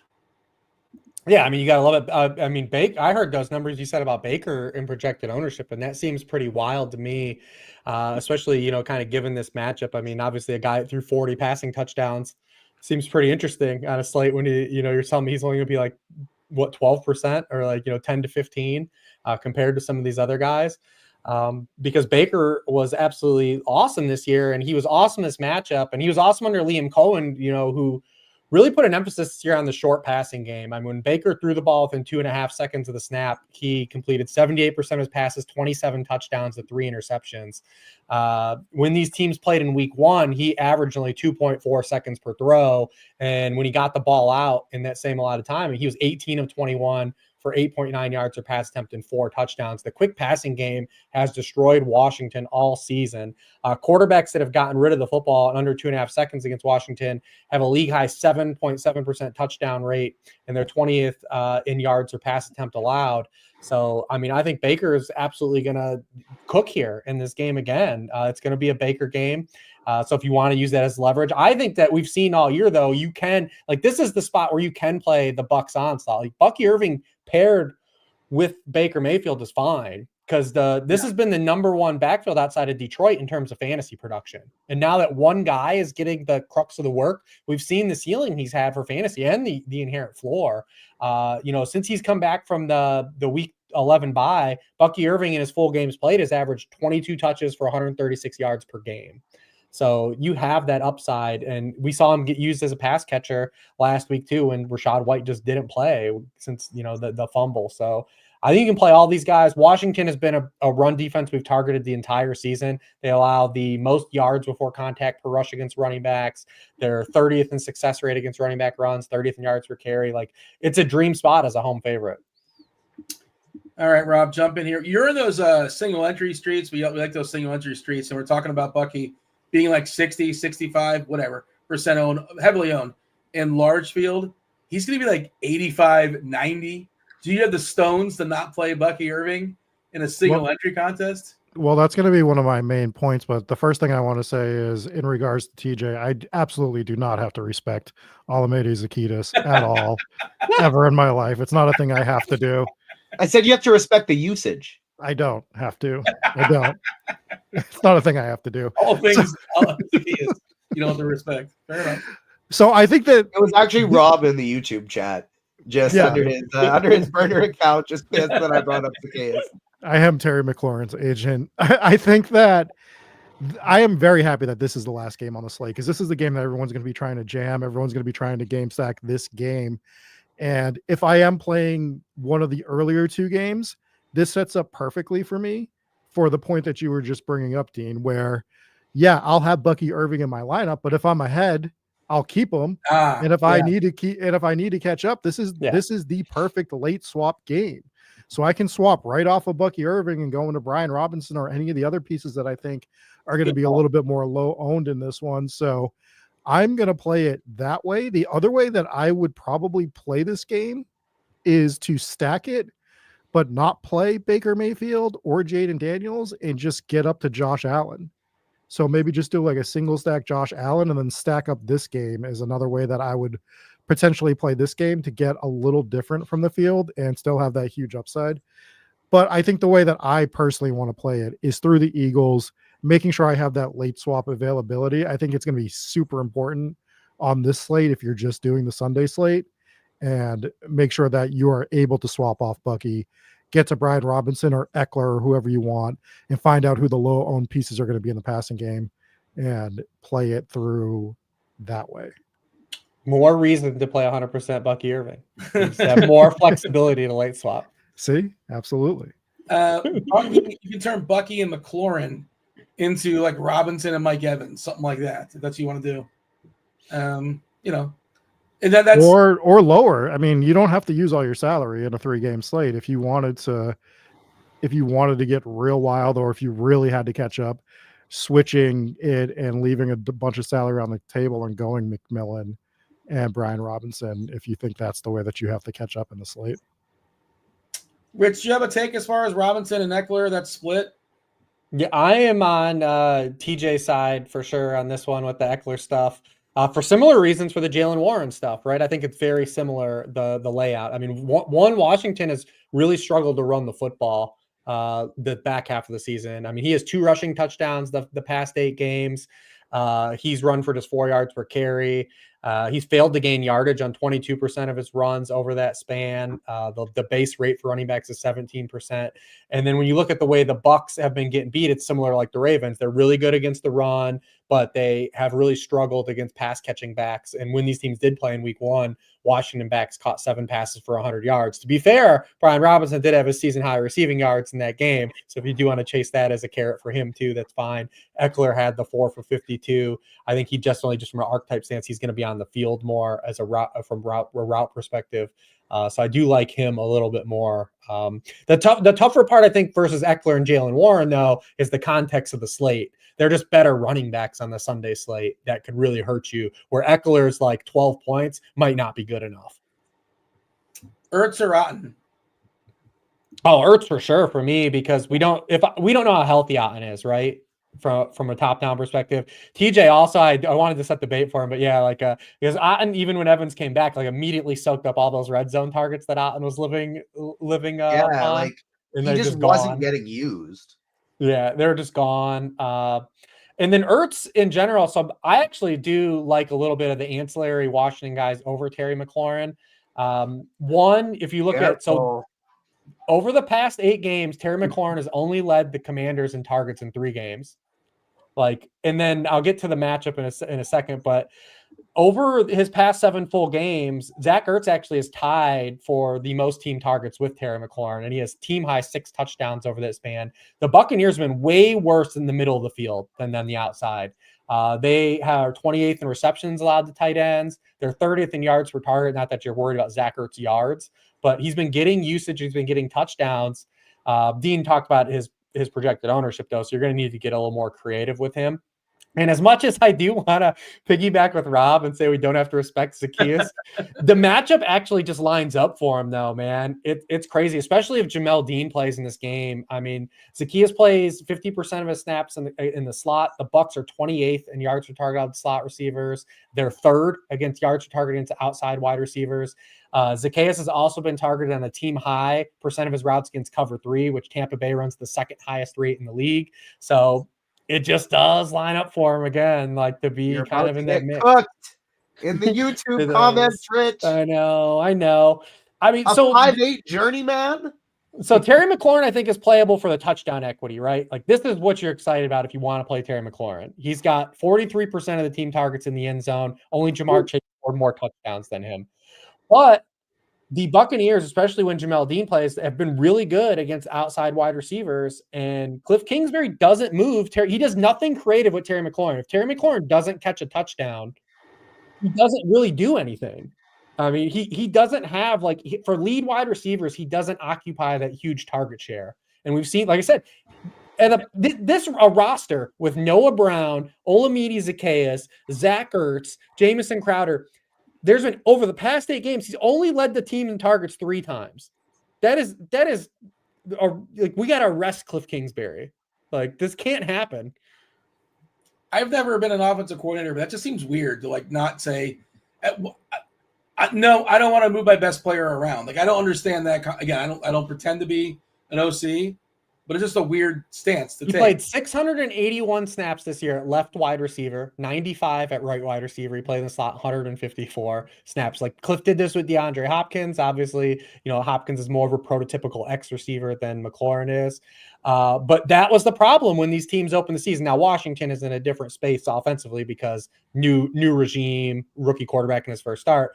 But he played 42 of 48 snaps in that game out wide. He played 41 snaps of those 42 outside at left wide receiver. And in that game, if people remember this going back to week 1, all the cornerbacks for Tampa Bay died except for Jamel Dean. Everyone left the game. Zion McCollum left the game. All their guys got hurt. And Cliff Kingsbury didn't identify during the game and just said, you know what, you keep running routes against Jamel Dean. And, McLaurin didn't do anything that game. He got overthrown for 1 deep one. But yeah, I mean, they've been good against outside receivers. In general, the Bucs have been a better pass defense the back half of the year. Some of that's opponent driven, but then you have that game against the Chargers where they completely shut down Justin Herbert in that game too. So it is kind of tricky. Jaden Daniels has, from a fantasy stance, has been really good. I actually think Jaden Daniels is more in Josh Allen territory than people realize because he's been doing it just literally rushing and like whack-a-mole touchdowns. Yeah. But from a passing stance, he's been pretty rough here. Since week 10, he's 29th in the league in yards per pass attempt. He's thrown for fewer than 7 yards per pass attempt in 6 of his past 8 games. But he's running more than ever. He leads the NFL in scramble rate over that span, and he's had positive touchdown regression. So, I mean, Jaden Daniels a la carte might be better than even Josh Allen a la carte. By the way, Zach Ertz over 4.5 receptions plus 130. Seems is that kind of interesting? I don't like that. Yeah, plus 130 for over 4.5, depending on where you're shopping. Unless I'm reading this incorrect. Plus 125. Feel free to shop around on that one. We needed a Daigle here for that segment because if I remember correctly, didn't Cliff Kingsbury disappear to Sri Lanka when he got fired from Arizona? So Daigle might be able to unlock the mind of Cliff Kingsbury. I still say we should have had Daigle like in a picture-in-picture, just like in the bottom right, just on screen, like not saying anything. If you could have had a video, the internet cafe was too loud, but that doesn't mean we can't still have his beautiful face here with us, just like hanging out on mute. Yeah. Absolutely. TJ, you brought something up on the screen. I couldn't read it. We were just pulling up the comments that we were doing. Yeah, it was the Terry McLaurin comment. That is the end of the Saturday slates. Give me TJ your favorites. Give me your favorite player on the Saturday slate. Sunday slate. I'm sorry. Sunday slate. Yeah. I mean, the easy answer is Bucky Irving, but next favorite would be Jalen McMillan. Rich? Yeah, I mean, I definitely default to Bucky Irving. It's tough. There's a lot of guys I like. I'll say AJ Brown though. Yeah. Do you feel obligated to play Hurts with him? Not necessarily, right? No. Yeah. Rob, favorite player? Alameda Zacchaeus. I respect that call. I gotta respect it. No, I was gonna say AJ. You gotta respect the usage to make the call. Rob's got Diami Brown lock button. 150 lineups. Let's go. Jamison Crowder. A favorite stack? No, none of us said Saquon, so good for us. Yeah. He's not the all-time leading rusher. He didn't have the will to do it. Eric Dickerson can rest easy. He's still the guy. Yeah. Favorite stack, TJ? I guess it's Tampa or Washington. Yeah, Tampa. Yeah. Give me your favorite stack, Rich, that's not in that game. For me though, it's not a Baker Mayfield to Mike Evans, it's Baker Mayfield, Bucky Irving, Mike Evans, and Jalen McMillan. I think you play all you just play all 4 Buccaneers. Yeah. Yeah. Run it back with Eckler, McLaurin, Zacchaeus. Rob, you got a favorite stack? I think I'm going to play the Eagles as of the moment and some single entry stuff. So it's going to be probably Hurts, Brown. With or without Saquon? Without Saquon, the question's going to be, do I add Goddard to it or just play it with Tucker Kraft? Forgive me, Rob. It's going to be both wide receivers, but I don't know if I want to onslaught it that hard. I don't know why, Rob. I want to make you either a Philly fan or a Patriots fan. I think it's one of them. And you have ties to both. Okay, I thought. Okay, yeah. Yeah. So I live in New England. I live like half hour from Foxborough, but the reason I started watching football was because of Randall Cunningham. Sure. So, that great punt. Mm-hmm. Great punt, way ahead of his time. Did you have a thought on the Patriots winning in Week 18? I mean, it goes back. I was actually thinking about this today. Rich brought up the Week 1 game with Cincinnati and just how big of a game that ended up being for the season, for everything. Yeah. And just how they should have just lost like they were supposed to Cincinnati. And then we get Cincinnati in the playoffs to make things really weird and fun. And they didn't do it. I'm just glad that they got rid of Mayo. I'm upset that we're going to probably hire Vrabel. I don't think he's the right play for this team, but it is what it is. If one previous linebacker coach for the team doesn't work out, why don't we go for the guy that was here, played the same position 10 years earlier? At least they are bringing in Ben Johnson for an interview. That's all I'll say. And I think the Detroit DC as well. I think he was. At least they're trying to talk to him. Yeah, I'm not sure Aaron if they Glenn. got. All right, let's talk about the Monday night game. Wrap it up. Man, it was against backups, but we got a free Joe Milton. What a fun fucking dude that dude is. Yeah, we Is want he him good? every slate. Good?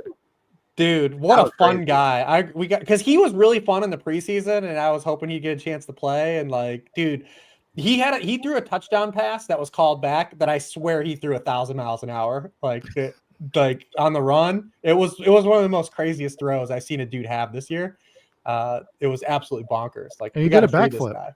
He did a backflip as a quarterback. We got to free him. We got to get him somewhere fun. But it was like I said, it was backups, and it was like Cleveland. similar to what we saw in the preseason. But we got to get this dude free. Yeah, I mean, do you want you're in Cleveland? You don't want Kirk Cousins, right? Like there's rumblings of Kirk Cousins possibly coming in. You don't want that. You've seen that before. The Browns are probably just going to roll Deshaun Watson back, right? Well, yeah. There's been rumblings of both. Yeah, they're probably gonna keep him and they're gonna pay him, but I don't know if he's gonna be playing. We'll see. I suppose. God, You don't want Ohio to pay can't do quarterbacks. anything right, huh? Ohio just messes up everything. It's an egregious take. I mean, it's fair to talk about the football team that way. I think Rob is making reference to Ohio I pizza, know. which nobody in the crowd knows. Yeah. He came to Ohio and got Domino's in his mouth. I did not get Domino's. I gotta. We'll talk about it later. I got bad pizza in Ohio multiple Oh, times. it's fair. I mean, you could have got bad pizza anywhere. Not in New England. It's impossible. That's probably for New. They got Domino's in New England, right? Somehow. Pizza Hut, Little Caesars. Somehow. All right. Yeah, man. At least listen. It's the trade-off for you guys going to Dunkin' Donuts every day. Last game, Minnesota and the Rams. We'll get to it in just a second. I do want to mention Splash. If you've not yet signed up for Splash, now is the time. Got a nice sweet promo code for y'all, Roto10. When you play $100 in quick picks, you get $50 back. Again, that's on Splash. Promo code Roto10. PGA golf is back in action, which means your favorite golf analysts here at RG turning out content, projections, all the goods. Noto, Notorious, SDL Cards. They headline our golf content, the DFS product, which includes articles, videos, lineup HQ, SimLabs, all the bells, all the whistles. Check out the sweet deal now for a limited time. Get your first month of Combo Pro for $79 and change, which is just $15 more than PGA Premium, only $5 more for NBA Premium. You get all the sports as opposed to going a la carte. TJ, is that Sonic? Is that Tails? Who are we petting over there? This is Obi-Wan. Obi-Wan. There is a Sonic, right? Am I making that up? Or Yeah, Sonic was the first dog we got, and then we named. It's makes a lot more sense to people who weren't video gamers. They're in their childhoods, but we named our cat Shadow to go with him. Which, of course, if you have seen trailers for Sonic 3, you know who that character is now. And then Obi-Wan, we just fostered him. We weren't planning on keeping him. We were just fostering, and he had lived like 5 years already out on his own. And he just kind of fell in love when he found us, and we did too. We could give him up. So he didn't have a name that fit with the other ones, but it still works. All right, let's knock out the Monday nighter. Minnesota Rams in a dome. 47.5 is a total. The second game amongst the six that have a road favorite. Minnesota a slight favorite, 1.5. Rich, was Sam Darnold exposed versus Detroit? Couple passes here, couple passes there. That game would have been a lot closer. They felt like they were inside the 5 and the 10 and just, stranded a bunch of points there multiple times. Are people panicking on Darnold? And as far as this game against the Rams, how do we feel about the Minnesota offense in LA?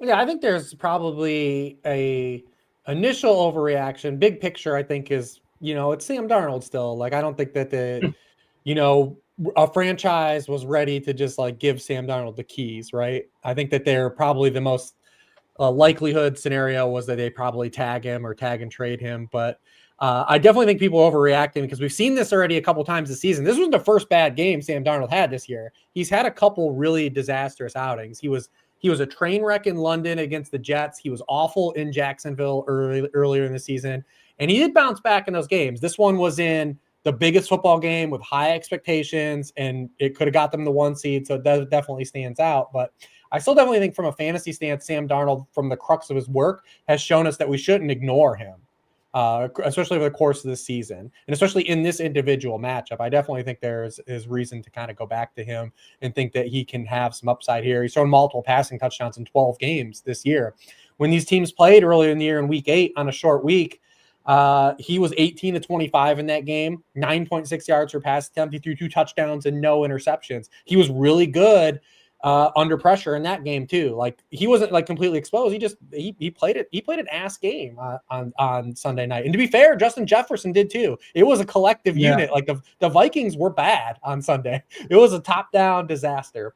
But you look at the Rams and how they, have played defense. They literally live on just getting pressure on the quarterback or not. And Darnold handled their pressure in the first game. What killed the Vikings in the first game is that they were awful on third downs. They were 2 of 7 in that game on third downs. And the Rams were 7 of 10 in that game. And that was the decider. Because remember, this game was tight.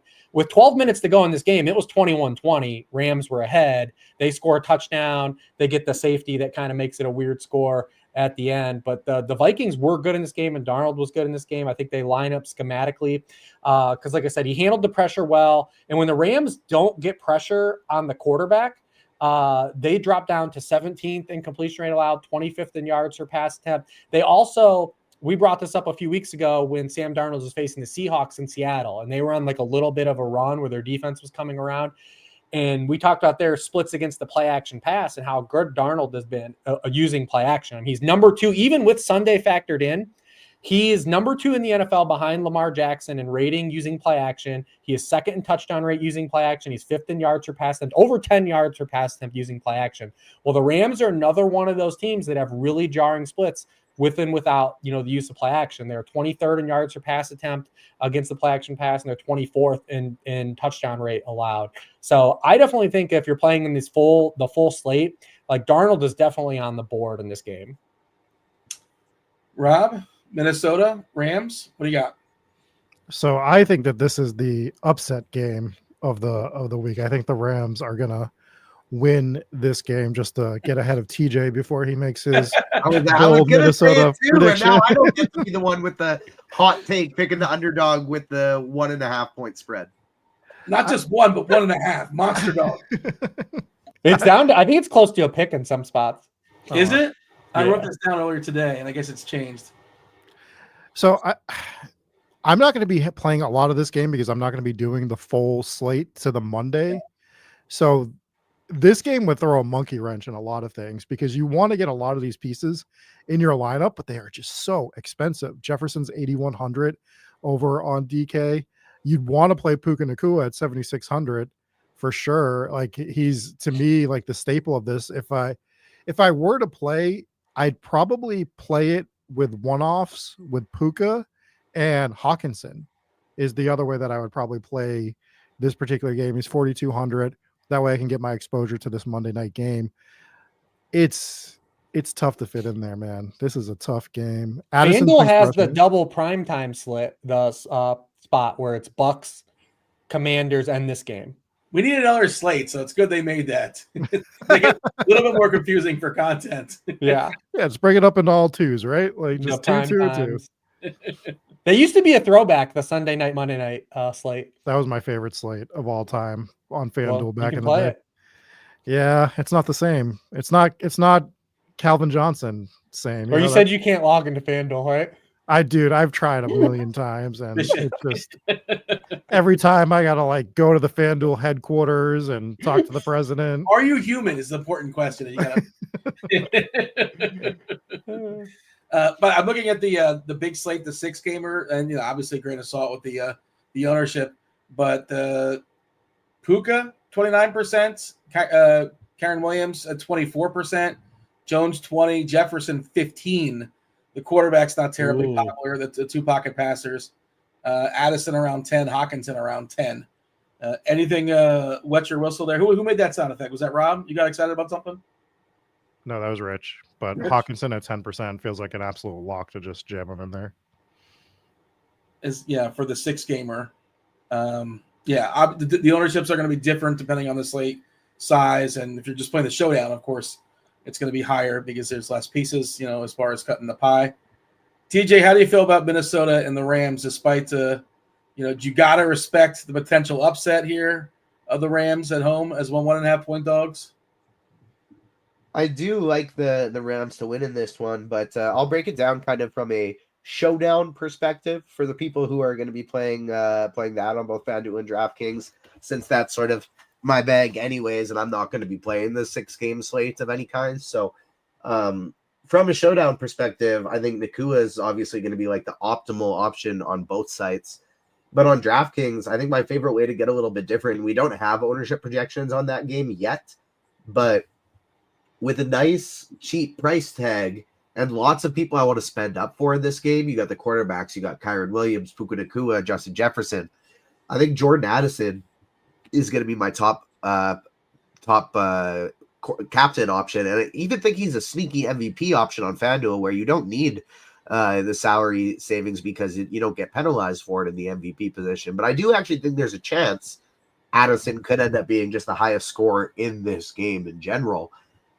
Rich talked about how much better Darnold has been with the play action and how much the Rams have struggled against it. Well, Addison has typically been his guy in those scenarios. He's had these huge monster plays off of play action.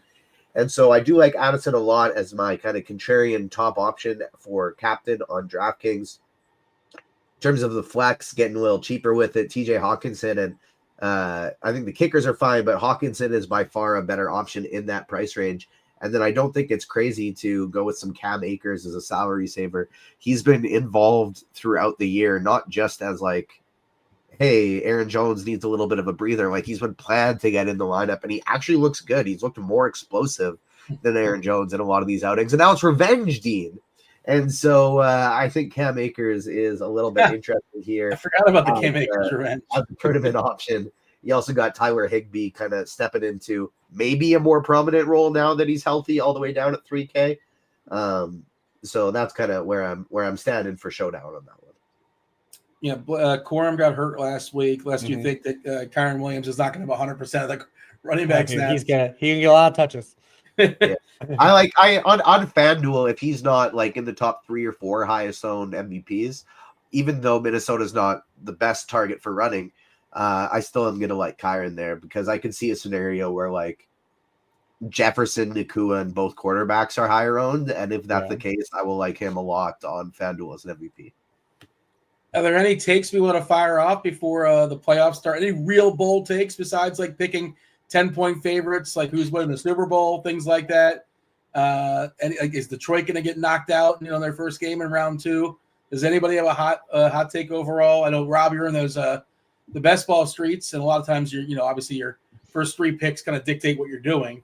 But is there something you find you're leaning on a lot? Is there any sort of like map that you're making more often than not? Yeah, I think Alameda Zacchaeus is going to be the Super Bowl MVP. You could bet it early.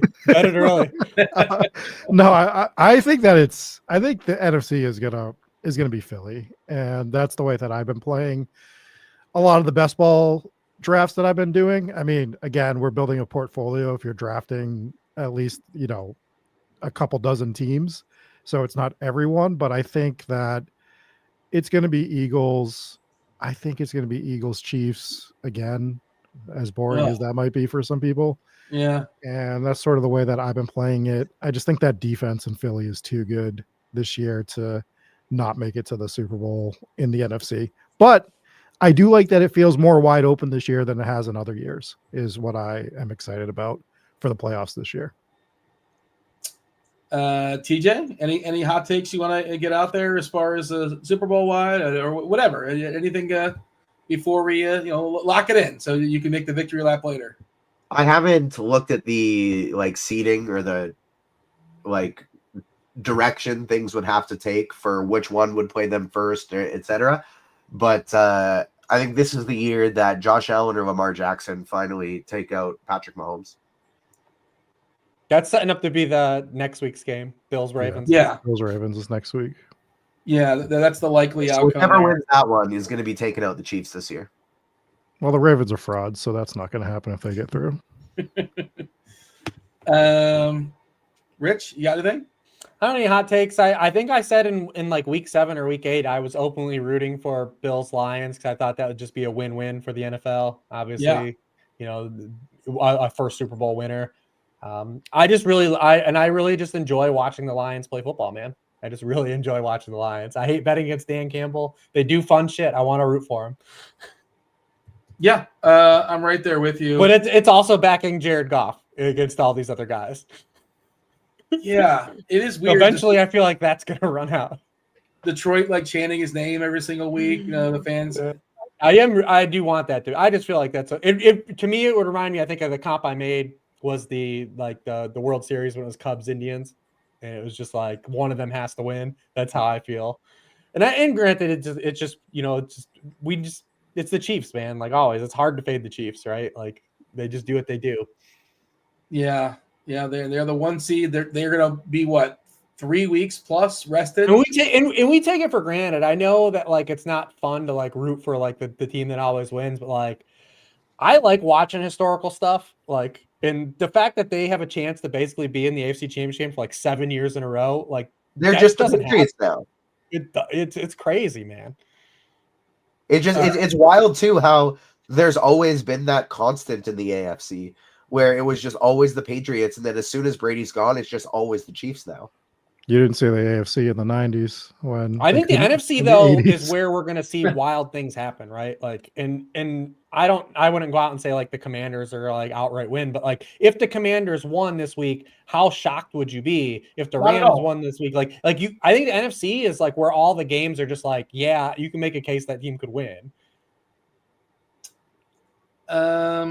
The Packers probably have the toughest sell, but they were the 7 seed last year and were hot, but vibes are bad this year though. It's very bad. The vibes are real bad this year for the Packers.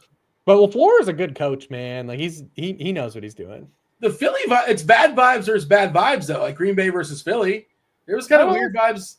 Maybe I don't think Philly has bad vibes. Philly doesn't have bad vibes this year. They had bad vibes. Was it last year? When they earlier in the year, AJ Brown, they were on an 11-game winning streak, and he's I need the ball. But you don't remember this? Yeah, that's fine. It's a wide receiver. Typical Devo wide receiver stuff. I hope the games are good. I hope it's a fun playoffs. I hope we win money. Yeah, for sure. Hey, shout out to us for all wearing different color hoodies and clothes, but also being the inverse of the person above or below us. Look at us. Yeah, that is cool. We got the memo for sure. Shout out to those hanging out in the YouTube. Do appreciate y'all hanging out with us all season long again. I would assume you caught it earlier, but we will be back next week. We're going to be transitioning and talking about our movie for the week. TJ gave us our movie. Do hit that like button. Do subscribe. Do turn on those notifications. And again, feel free to stick around. We're going to talk about the unbearable weight of massive talent. I will go ahead and read the Rotten Tomatoes synopsis. Nicolas Cage stars as Nick Cage in this action comedy, The Unbearable Weight of Massive Talent, creatively unfulfilled and facing financial ruin. The fictionalized version of Cage must accept a $1 million offer to attend the birthday of a dangerous superfan who happens to be Pedro Pascal. Things take a wildly unexpected turn when Cage is recruited by a CIA operative and forced to live up to his own legend, channeling his most iconic and beloved on-screen characters in order to save himself and his loved ones. With a career built for this very moment, the seminal award-winning actor must take on the role of a lifetime, Nick Cage. The role of a lifetime. Just keeps coming back. It does. Yeah, it's a callback for this show. It's not Tiptoes. We're not talking about Tiptoes. Shout out to those that know that catch the reference there. All right. TJ, you nominated this for us. You're a big fan of this movie. You've seen it before. Tell us why you picked it. Did you watch it again? Talk about let's open it up. The Unbearable Weight of Massive Talent. I actually never got around to watching it again, but I've seen it 4 or 5 times. So okay. I'm very well versed. This was to me the biggest surprise movie, one of the biggest surprise movies I've ever watched. I just kind of went to it thinking it was going to be whatever, and I had so much fun. I thought it was a wildly interesting concept. one that I didn't really know if it was going to work. And to me, they just played it to perfection with Cage just being an exaggerated version of himself. I thought the FBI actors were, kind of just overly comedic a little bit. That maybe took me out, but it was such a fun, silly, stupid movie that it kind of fit with it anyways. This was really the project that made me understand why Pedro Pascal is so beloved on the internet and why he's just like everyone's favorite person. And I got it when I watched this one. He's just like, he's adorable. He's so silly and he's so foolish. And it really made me clue into what everybody else was seeing on that one. Whether it was the drug scenes or the just straight from the beginning with the Javi, I'm Javi, that stuff, like I just thought hilarious from beginning to end. It was my kind of humor. Yeah, I think many people probably first saw Pedro Pascal. Maybe I'm wrong.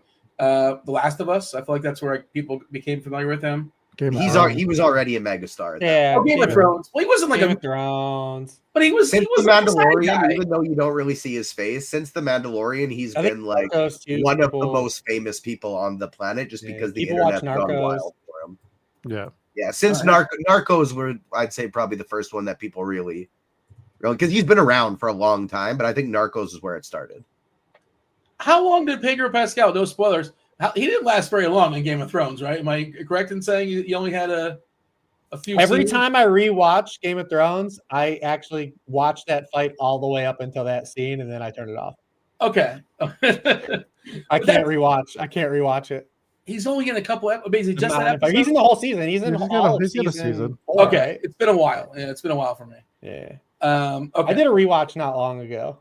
Did it hold up? Yeah, like seasons 1 through 5.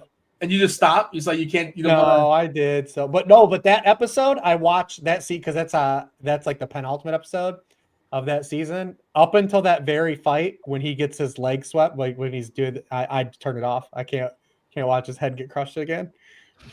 Spoilers. Oberyn was too great. It was too great of a character. It's quite old. Like, we're gonna spoil everything we talk about here. By the way, just so everyone knows. Wasn't Pedro Pascal in the second Kingsman, right? Yeah, he was the second Kingsman. He's a lasso dude. He had like the Really? Yeah, I forgot hated that movie so much. I just blocked it all out. I was scarred by that meat shredder sequence. That was after Game of Thrones, I think, right? Yeah, the second Kingsman movie would have to be after Game of Thrones. I think that's because that's what jumped him off. Oberyn's what jumped his career off, though, right? Like that's what got it moving. Yeah, for sure. I'm going through his it was that, then it was Narcos, and then The Mandalorian exploded it, and Last of Us even more so. And then it'll go even crazier, like after this year with Fantastic Four. Like he'll be kind of the megastar after that drops. Last one. He was also in A Wild Robot, TJ. Yeah. It's kind of going through his IMDb. He was on an episode of Homeland. Yeah, 7 episodes of Game of Thrones. He was big in The Mentalist. I love that show. I don't know if any of you have ever watched The Mentalist, but that may be the best like cop procedural out there. Really? That's the hottest take you've had. Not that Baltimore is going to cover. That's the hottest take. Absolutely elite. Is the worst cop is the worst cop procedural show Dexter? The last couple seasons. I'm just like ignoring like streaming things and stuff like that. Like I'm not comparing it to HBO. I'm comparing it to like network cable. You're grading on a curve. The SVUs and the Law and Orders, the things like that, out of the water. The nonsense. Yeah. Who's still watching that stuff? Somebody is. My wife loves a procedural of any kind. If somebody is an analyst or a consultant stepping into a field that they're not used to because they're such a genius, she's gonna love it. She's in. Yeah. All right. Rob, Rich, is your first time watching this movie? Rob, you can hit Rob. I've seen it before. Oh, so I have to thank TJ for picking this movie because this is one of those movies that I've wanted to watch and it was going to slip through the cracks. Yeah. I was going to end up just losing it and not watching it for years probably. So appreciate it, TJ, because I I had a lot of fun with this movie. I'll start with the FBI agents just because you brought them up. I think they were underused and not used correctly. Ike Barinholtz, and I think it was Love Ike Barinholtz. Yeah, so Tiffany I just Haddish. felt like he was wasted in this movie. He had I good would lines. A couple of lines he had were good. Yeah, a couple of the lines he had were good, but I felt he was wasted. I thought was hilarious. I loved this movie. It was a lot of fun. My favorite part of this movie, though, is watching Nicolas Cage act like he thinks people think he is in real life and being more toned down than what people think he is. So I actually think he underplayed himself throughout this movie but I think he was trying to go big in his mind, and it caused him to go smaller, if that makes sense, as I watched this movie. Not when he's playing the other character. Obviously, that's a whole different thing. But as he's playing himself, I think that he just didn't play it big enough. But it was still a ton of fun. This movie's a lot of fun. By the way, Haddish and Barinholtz, I don't know if this is like a coincidence or not, but you guys ever watch the After Party? Speaking of, I was just gonna bring it up. He's hilarious in the After Party. They're both in that on Apple. There's 2 seasons. It's a lot of fun. It's pretty. The whole cast is very good. Like a very good. He's hilarious and everything. Yeah. If you like a whodunit, kind of a silly whodunit, I would recommend the After Party on Apple. He's really great in that bad John Cena movie too. Gosh, what is it? Cock Blockers? Blockers. But Ike Barinholtz is great in that movie. Is that a bad movie? I thought it's not. It's pretty mid, but Ike Barinholtz is amazing. Yeah, he elevates everything he's in. He always has at least a line or two that stands out. Cena is just Cena and everything. It's just the toughest part to get over, right? Like, what was that Amazon movie that Cena did recently? The weird title. I can't think of the name of it. Where he's the friend. He's the hired friend. Yeah. He plays a made-up person, and he's spectacular in it. He's Ricky Stenicki or something like that. He's really good. He's genuinely incredible. You're the first few people I've ever heard say that movie is good. I said the movie was good. Terrible movie. Terrible movie. Oh, okay. Like, gives a good performance. He's just very good as Ricky Stenicki. Yeah. And of course, I think he's genuinely a great actor. Like, it came out of nowhere because he started out as just being like a silly guy. But like, if you've seen Peacemaker, like he gives some like really good dramatic performances in that as well. Like, I think he has put the work in to develop it. I maybe started a little too hyperbolic of like a really great actor, like not that level. But like, I think he has been like heavily improved as an actor over the last since he came onto the scene. You gotta respect his acting usage. He started out as a silly guy, TJ. He's a 16-time world champion. You will show respect. Put some respect to John Cena. I've never seen him. He's going for the record. I expected him to be The Rock. I expected him to be The Rock and just be the same guy in everything that he showed, like every movie he was in. But I feel like he's developed a bit of depth to his characers. Oh, we should watch the best Rock movie at some point in the future. What is the best? Gridiron Gang? No, The Rundown. Yeah, I think that's right. With Sean William Scott? Yeah. I think that's the correct answer. It's by default? Maybe? Yeah, it's the best Rock movie for sure. The kids will say Moana, right? I haven't seen that, but I think that's I haven't seen that either. But but for us, the best Rock movie is The Rundown. Back on the rails, Rich, the massive weight of unbearable talent. You've seen it before? Wait, yeah. I flipped that. The unbearable weight of massive talent. The massive weight of unbearable talent. I got to watch it. Jen watched it for the first time. Oh, what are her thoughts? So she was happy that TJ picked a fun movie. We were due for a comedy anyways. We were way overdue for a comedy. So it's something light, fun, here to have a good time, not take itself too seriously, just a lot of fun. Does this movie work with any other actor is what I ask you guys. Oh, that's a good question. Who else could it have worked with? I mean, because Tom Cruise? I don't think so, because because Nicolas Cage have the ability to play the meme version of himself. But also, this movie pokes fun at so many of the choices that Nicolas Cage obviously made because he plays in this movie as like he loves the acting, but we know that he was also out of money and took a lot of these roles. And I like that they talk about Gone in 60 Seconds, the Bees movie. I forget what the Bees movie is, but they make fun of the Bees movie. Wicker Man.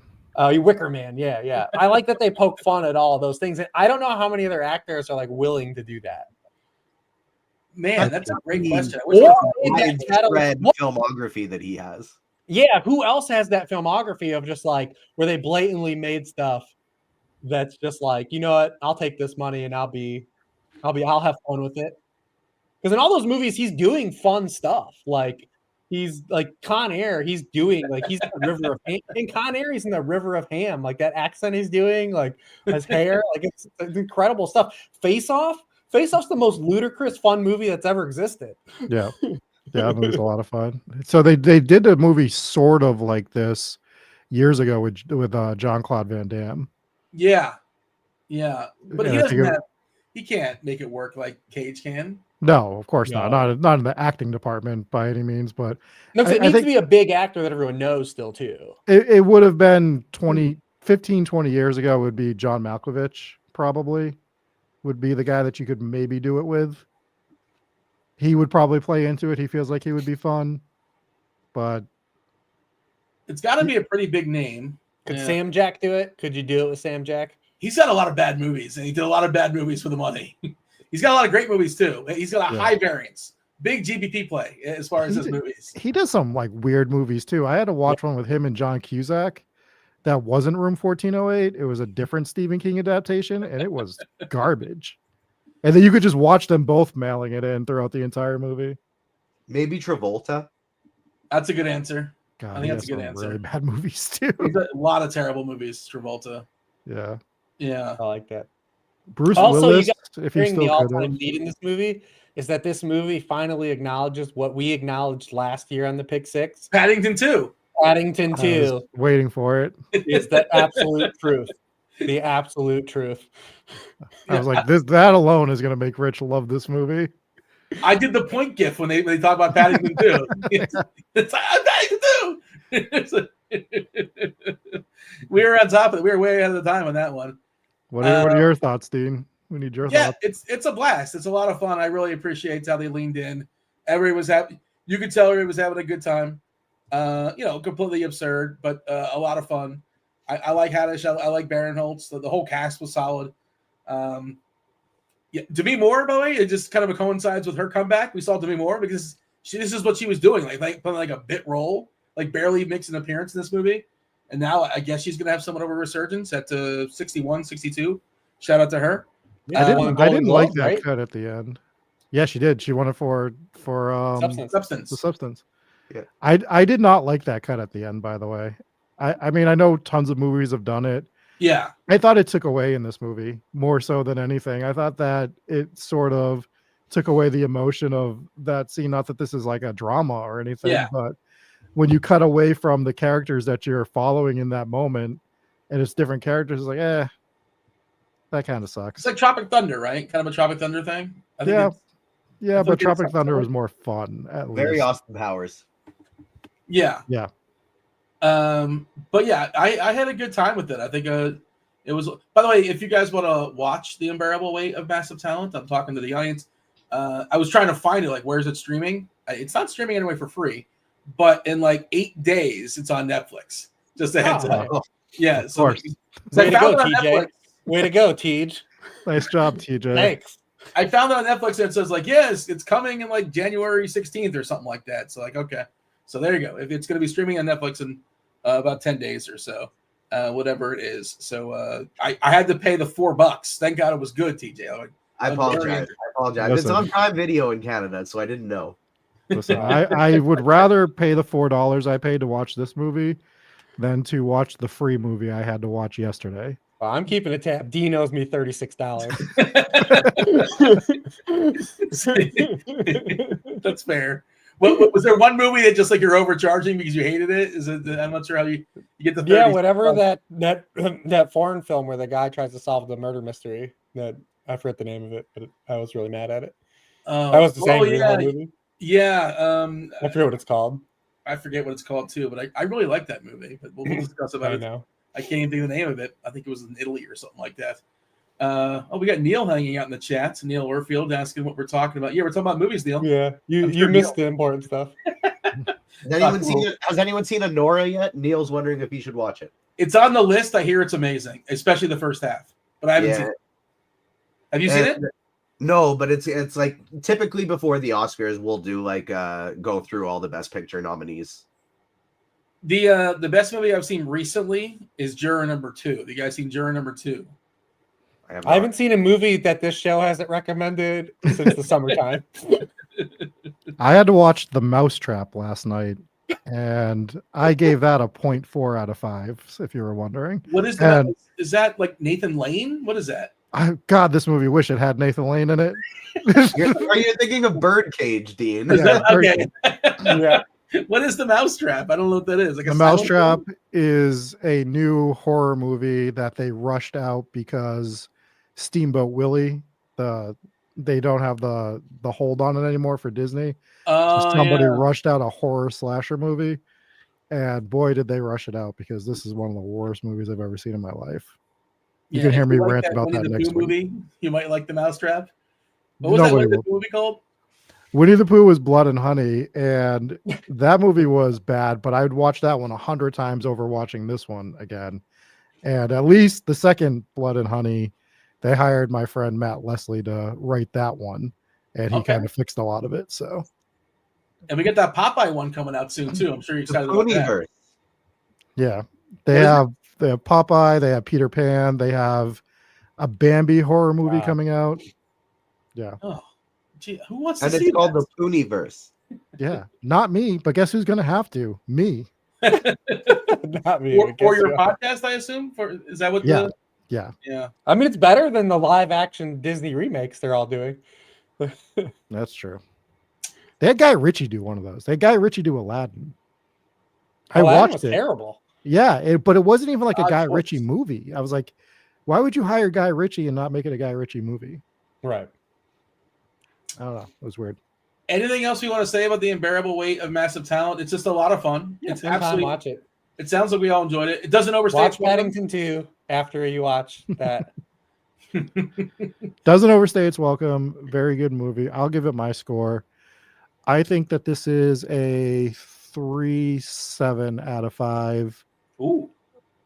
I liked it a lot. I think you should watch it, and I think that you should watch it with friends. That's a strong number.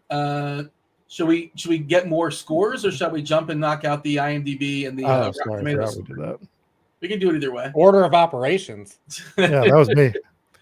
Let's see if the critics agree. Rich, IMDb score for The Unbearable Weight of Massive Talent is what? 6.8. TJ? 7.1. Rob? I will say rendering 6.0. I was looking up how tall Nick Cage was, so that's what I wanted to pick. I thought you were going to middle it. If you would have middled it, you would have nailed it. 7. It's a 7.0 on IMDb. Oh, good. It should be. Critics. Okay, I'm just going to tell you this. Well, no, I won't tell you this. Yeah, so give me the critics and give me the audience. 318 critics, over 1,000 verified ratings from the audience on Rotten Tomatoes. Rob, you're going to set the bar. Give me both numbers. All right. Audience definitely like this movie better than critics. Critics, 58%. Audience, 83%. TJ? Say critics, 86%. Audience, 91%. Rich? Yeah, this is a token, like, even if you don't love it, it's the thumbs up rule for Rotten Tomatoes. So I bet it's really high. I'll say 85% critics, 90% audience. You guys danced all around it. I was going to say it, but I didn't. The exact same number. They're both 87%. 87% both critics and way off. Audience. We're going to go ahead and put a score on it. I mean, this is why Rotten Tomatoes is ludicrous. It's a ludicrous form. Have I told you guys that I visited Nicolas Cage's grave? Yeah, we talked about that. And we pulled it up, I think, on the. Oh, okay. stream. Okay. All right. It's pretty extravagant. Rich, you brought up how like ludicrous Rotten Tomatoes is. It is so wildly difficult to become a Rotten Tomatoes approved critic as well. Like you have to be writing like consistent daily to weekly articles for multiple different sites over like a 3-year span to be able to do it. You guys have anyone at your site that is pushed through? Yeah, like so a bunch of people at my work since we started the company have started working at Collider as well. And so as soon as you like anytime you write a review for Collider, it's automatically Rotten Tomatoes approved. Nice. So we've had a few go up there. All right, let's get a score. Rob already gave us his number. TJ, I want your Marvel character of some sort. You know, now that I think about it, now that I've been writing about movies for 3 years, I probably could apply to Rotten Tomatoes this year. But there's a wide variety of Nicolas Cage's comic book characters I could go from. You know, he's played Johnny Blaze, Ghost Rider. He has played Spider-Man Noir, and he will actually be playing Spider-Man Noir again in an Amazon series here coming up in the future. He has also been a part of a failed Superman movie where he was going to be Superman and made a little brief AI gross cameo in the Flash movie that came out. Terrible movie. You don't need to watch that one. But instead, because none of his characters were Spider-Man Noir was very solid, but that's more of a bit role. And Ghost Rider, even though I kind of enjoyed the movie, it's very campy, not necessarily a good movie. I'm going with Mr. Fantastic, Reed Richards himself, who Pedro Pascal will be playing in the upcoming Fantastic Four movie, because I think this movie is kind of genius. And the concept was a little bit of a stretch, which are his powers, of course. Not only is he a genius, but he's stretchy. And so I'm calling this a Mr. Fantastic. Yeah, Nick Cage loves Superman so much. He named his kid Kal-El. You talk about that failed Superman project. I think Kevin Smith was a part of that too, if I remember correctly. I thought he was a part of the writing team. I think that was something that was supposed to happen, but it's not going to happen. Well, it's Tim Burton, right? Was it Tim Burton? It was Tim Burton. There's a whole movie out. There's a movie on it. Was Kevin Smith not a part of this, or is that he was? He was, and the studio wanted Superman to fight a giant metal spider. They used it in Wild West. Yep. Because the studio head's kid wanted to see a giant metal spider, mechanical spider. Yep. And that's interestingly enough, coinciding with all this, the next Superman movie, which is like the first true start of DC's new universe, they have an animated show that capped it off, that started off, but this is the kind of the first start. And they're coming out the same month as Fantastic Four. They're both coming out in July. So there's going to be Fantastic Four, Superman, and Jurassic World all coming out within like a week of each other. And that's a Fantastic Four reboot, I think. Yes? Yeah. So like it's the first time they will appear in the Marvel Cinematic Universe, which is the thing that started with Iron Man. Gotcha. Other than Reed Richards, who showed up for a little bit. And Johnny Storm has too, though. That's fair. That also happened. Rich, you got a tight end? Yeah, I was thinking about going and burning Jeremy Shockey on this because it was fun, but I actually wanted to pivot and go. I'm going to do Fred Davis. If you remember Fred Davis. And the reason I'm going to do this because Fred Davis, I don't know if you remember this, but when he left the NFL for substance abuse, he actually went to court against a lady of the night. And he represented himself. And if you look up the transcript, it is absolutely incredible. And it reminded me kind of just like him representing himself. And this is absolutely an amazing thing if you can find this. That's why I'm going with Fred Davis, though. I encourage everyone to find that transcript. It's absolutely amazing. Can we just like not watch the movie next week and just read that transcript in the show? You got me interested. I'm curious. I am definitely going to look that up at some point this week. Fred I used to have like a when my Twitter was like very loose and before I got like popular and like I had to watch what I had said and stuff before I got canceled. Like definitely had a long running joke about this Fred Davis thing. His best season, 509 yards in 2009 with 6 touchdowns for Washington. All of his years were with Washington, but the names sound vaguely familiar, but I couldn't quite place it. But now that I see him, it's like, I think I remember this guy. So shout out to he lasted about 5 or 6 years or so in the NFL. All right, let's get We need your score. Oh, Mhm. I will give it a. I of course score out of 100 makes the most sense. 73 out of 100. I thought it was really, really strong. A lot of fun. Very much enjoyed it. Nick Cage makes a lot of terrible movies, and it was fun to see him lean in on, and he actually, obviously now it's some of the good ones too. But what a weird career. Like, few people have had a career like him. Yeah, it's It's all over absolutely the place. wild. I'm gonna sub in for Daigle, and I'm gonna give a wrestling. Oh, go for it. Figure You always this- wanted this. So this is Pedro Pascal and Nicolas Cage's movie. They are a fun team. So we need to do a fun tag team, and we're going to reach back to the 80s to tie it in with Nicolas Cage's acting career, and we're going to go with the Killer Bees to tie into the Wicker Man. Is that B. Brian Blair? I don't remember what their individual names were, but I remember the Killer Bees. That name sounds familiar. I mean, the Killer Bees have been used for multiple. Bonilla Bonds, those were also the Killer Bees at one point. Yeah, but the wrestlers, Dean, of course. I understand. Yes. All right. TJ, what are we watching next week? I had 3 different choices in mind. I'm not sure which one to go with. I don't want to cap off the season with a dud. I kind of want to cap off the season with something big. With John And Boyd. so You know what's big? A crowd pleaser. Olamide Zacchaeus documentary. I have. Can I throw 3 options out? I'm coming and reviewing Anaconda next week. What do you got, TJ? One, I kind of want to make you watch a comic book movie. But the tough thing is like Rich and Rob and probably Daigle will have seen all of them that I would choose. Yeah. And so I don't want to pick one that like everybody but you has seen. My other 2 options were, one, I kind of also want to make you watch an animated movie.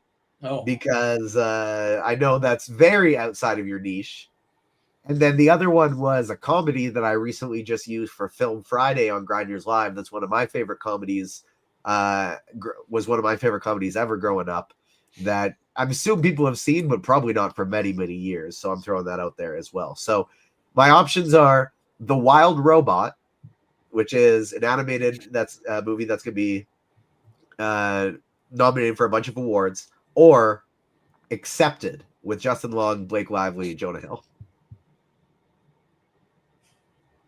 I feel like you were going to give us 3 options. That's 2. Well, the other was a comic book movie, but then okay. Yeah, I feel like you guys would have seen. I was thinking maybe Shang-Chi, just because I do think Dean would really enjoy the first 2/3 of that movie. But What a sell. I watch it the way Rich watches Game of Thrones. Like, I love this. 2/3 the way that he's done. You'll really like the first 2/3 of this movie, Dean. Not the part you're supposed to like. Not the part that will stick with you. Don't stick the landing there, Shang-Chi. You're going to watch a movie that you're going to enjoy, but you're going to leave pissed off. So that's what that is. The Wild Robot was maybe my favorite movie I've seen this year. I know it was well. I shouldn't say. I mean, I remember being well received by critics, and I think he's nominated from stuff. So not to lean in on IMDb or Rotten Tomatoes, but my understanding is that supposedly it was well received this season. But I've not seen it. Have any of you guys seen The Wild Robot? Accepted is a comedy that I may have seen like 20 years ago or whenever it came out, but I have not really thought about it since. But that could The be only fun. animated robot that I know is Vin Diesel. Yeah. Rich, Rob, have you guys seen Accepted? Not, but don't your think point I is like it. valid. Not in a long time. Yeah. Well, I'll leave it up to a vote to you 3. Wild Robot or I'm not voting for it. That's not how this works. Rich is protesting. He wants Yeah. Anaconda. Yeah, you pick the movie. You That's pick the whole it. point. And Fine. Wild Robot it is. Wild Robot it is. if we pick, we're picking Anaconda. Fine. We're watching The Wild Robot. All Well, right. Rob, you want to watch Anaconda and also review that? Yeah. Let's do it. By the way, looks like Pedro Pascal also in The Wild Robot. So Also. I thought you were brought going to that say. up. I thought you were going to say he was also in the Anaconda remake, and I was like, yes. he's maybe he is. I know we know that. Well, it's going to be Jack Black and Boycotting that movie. Paul Rudd. Yeah, it's not going to. Paul Rudd. Yes, and the remake. The people have been clamoring for a remake for Anaconda for years, and it's going down next Christmas. All right, we've been on long enough. Gave you guys content for the 6-game schedule. Saturday, Sunday, Monday. We'll be back next week as well. Can I interrupt real quick, just because I please. just looked this up? The director of the Anaconda remake was the director of the movie we just watched. Really? Yeah. It might be good. Okay. All right. There's your tie-in. Oh, how about that? Tom Gormican, is that right? Yes. All right. Okay, now I'm excited for it. He also did Beverly Hills Cop. He wrote Beverly Hills Cop. Axel Foley, which I don't know if anybody watched. I did not watch. I didn't watch it. All right. Let's get out of here. That's Rich Hribar, Sharp Football Analysis. That is TJ Zwarich, Agents of Fandom, RotoGrinders, Rob Coakley, Hometown Ghost Stories, Spike Week. Shout out to Daigle. Hopefully we get Daigle back next week. If not, we'll have him in the corner. Are we planning on getting Daigle? I think we are, right? I'm not certain. No one's certain. No one knows. No one knows. We don't know what country he's going to be in. He told us he was in a cage earlier, so who knows what that means. Shout out to Daigle.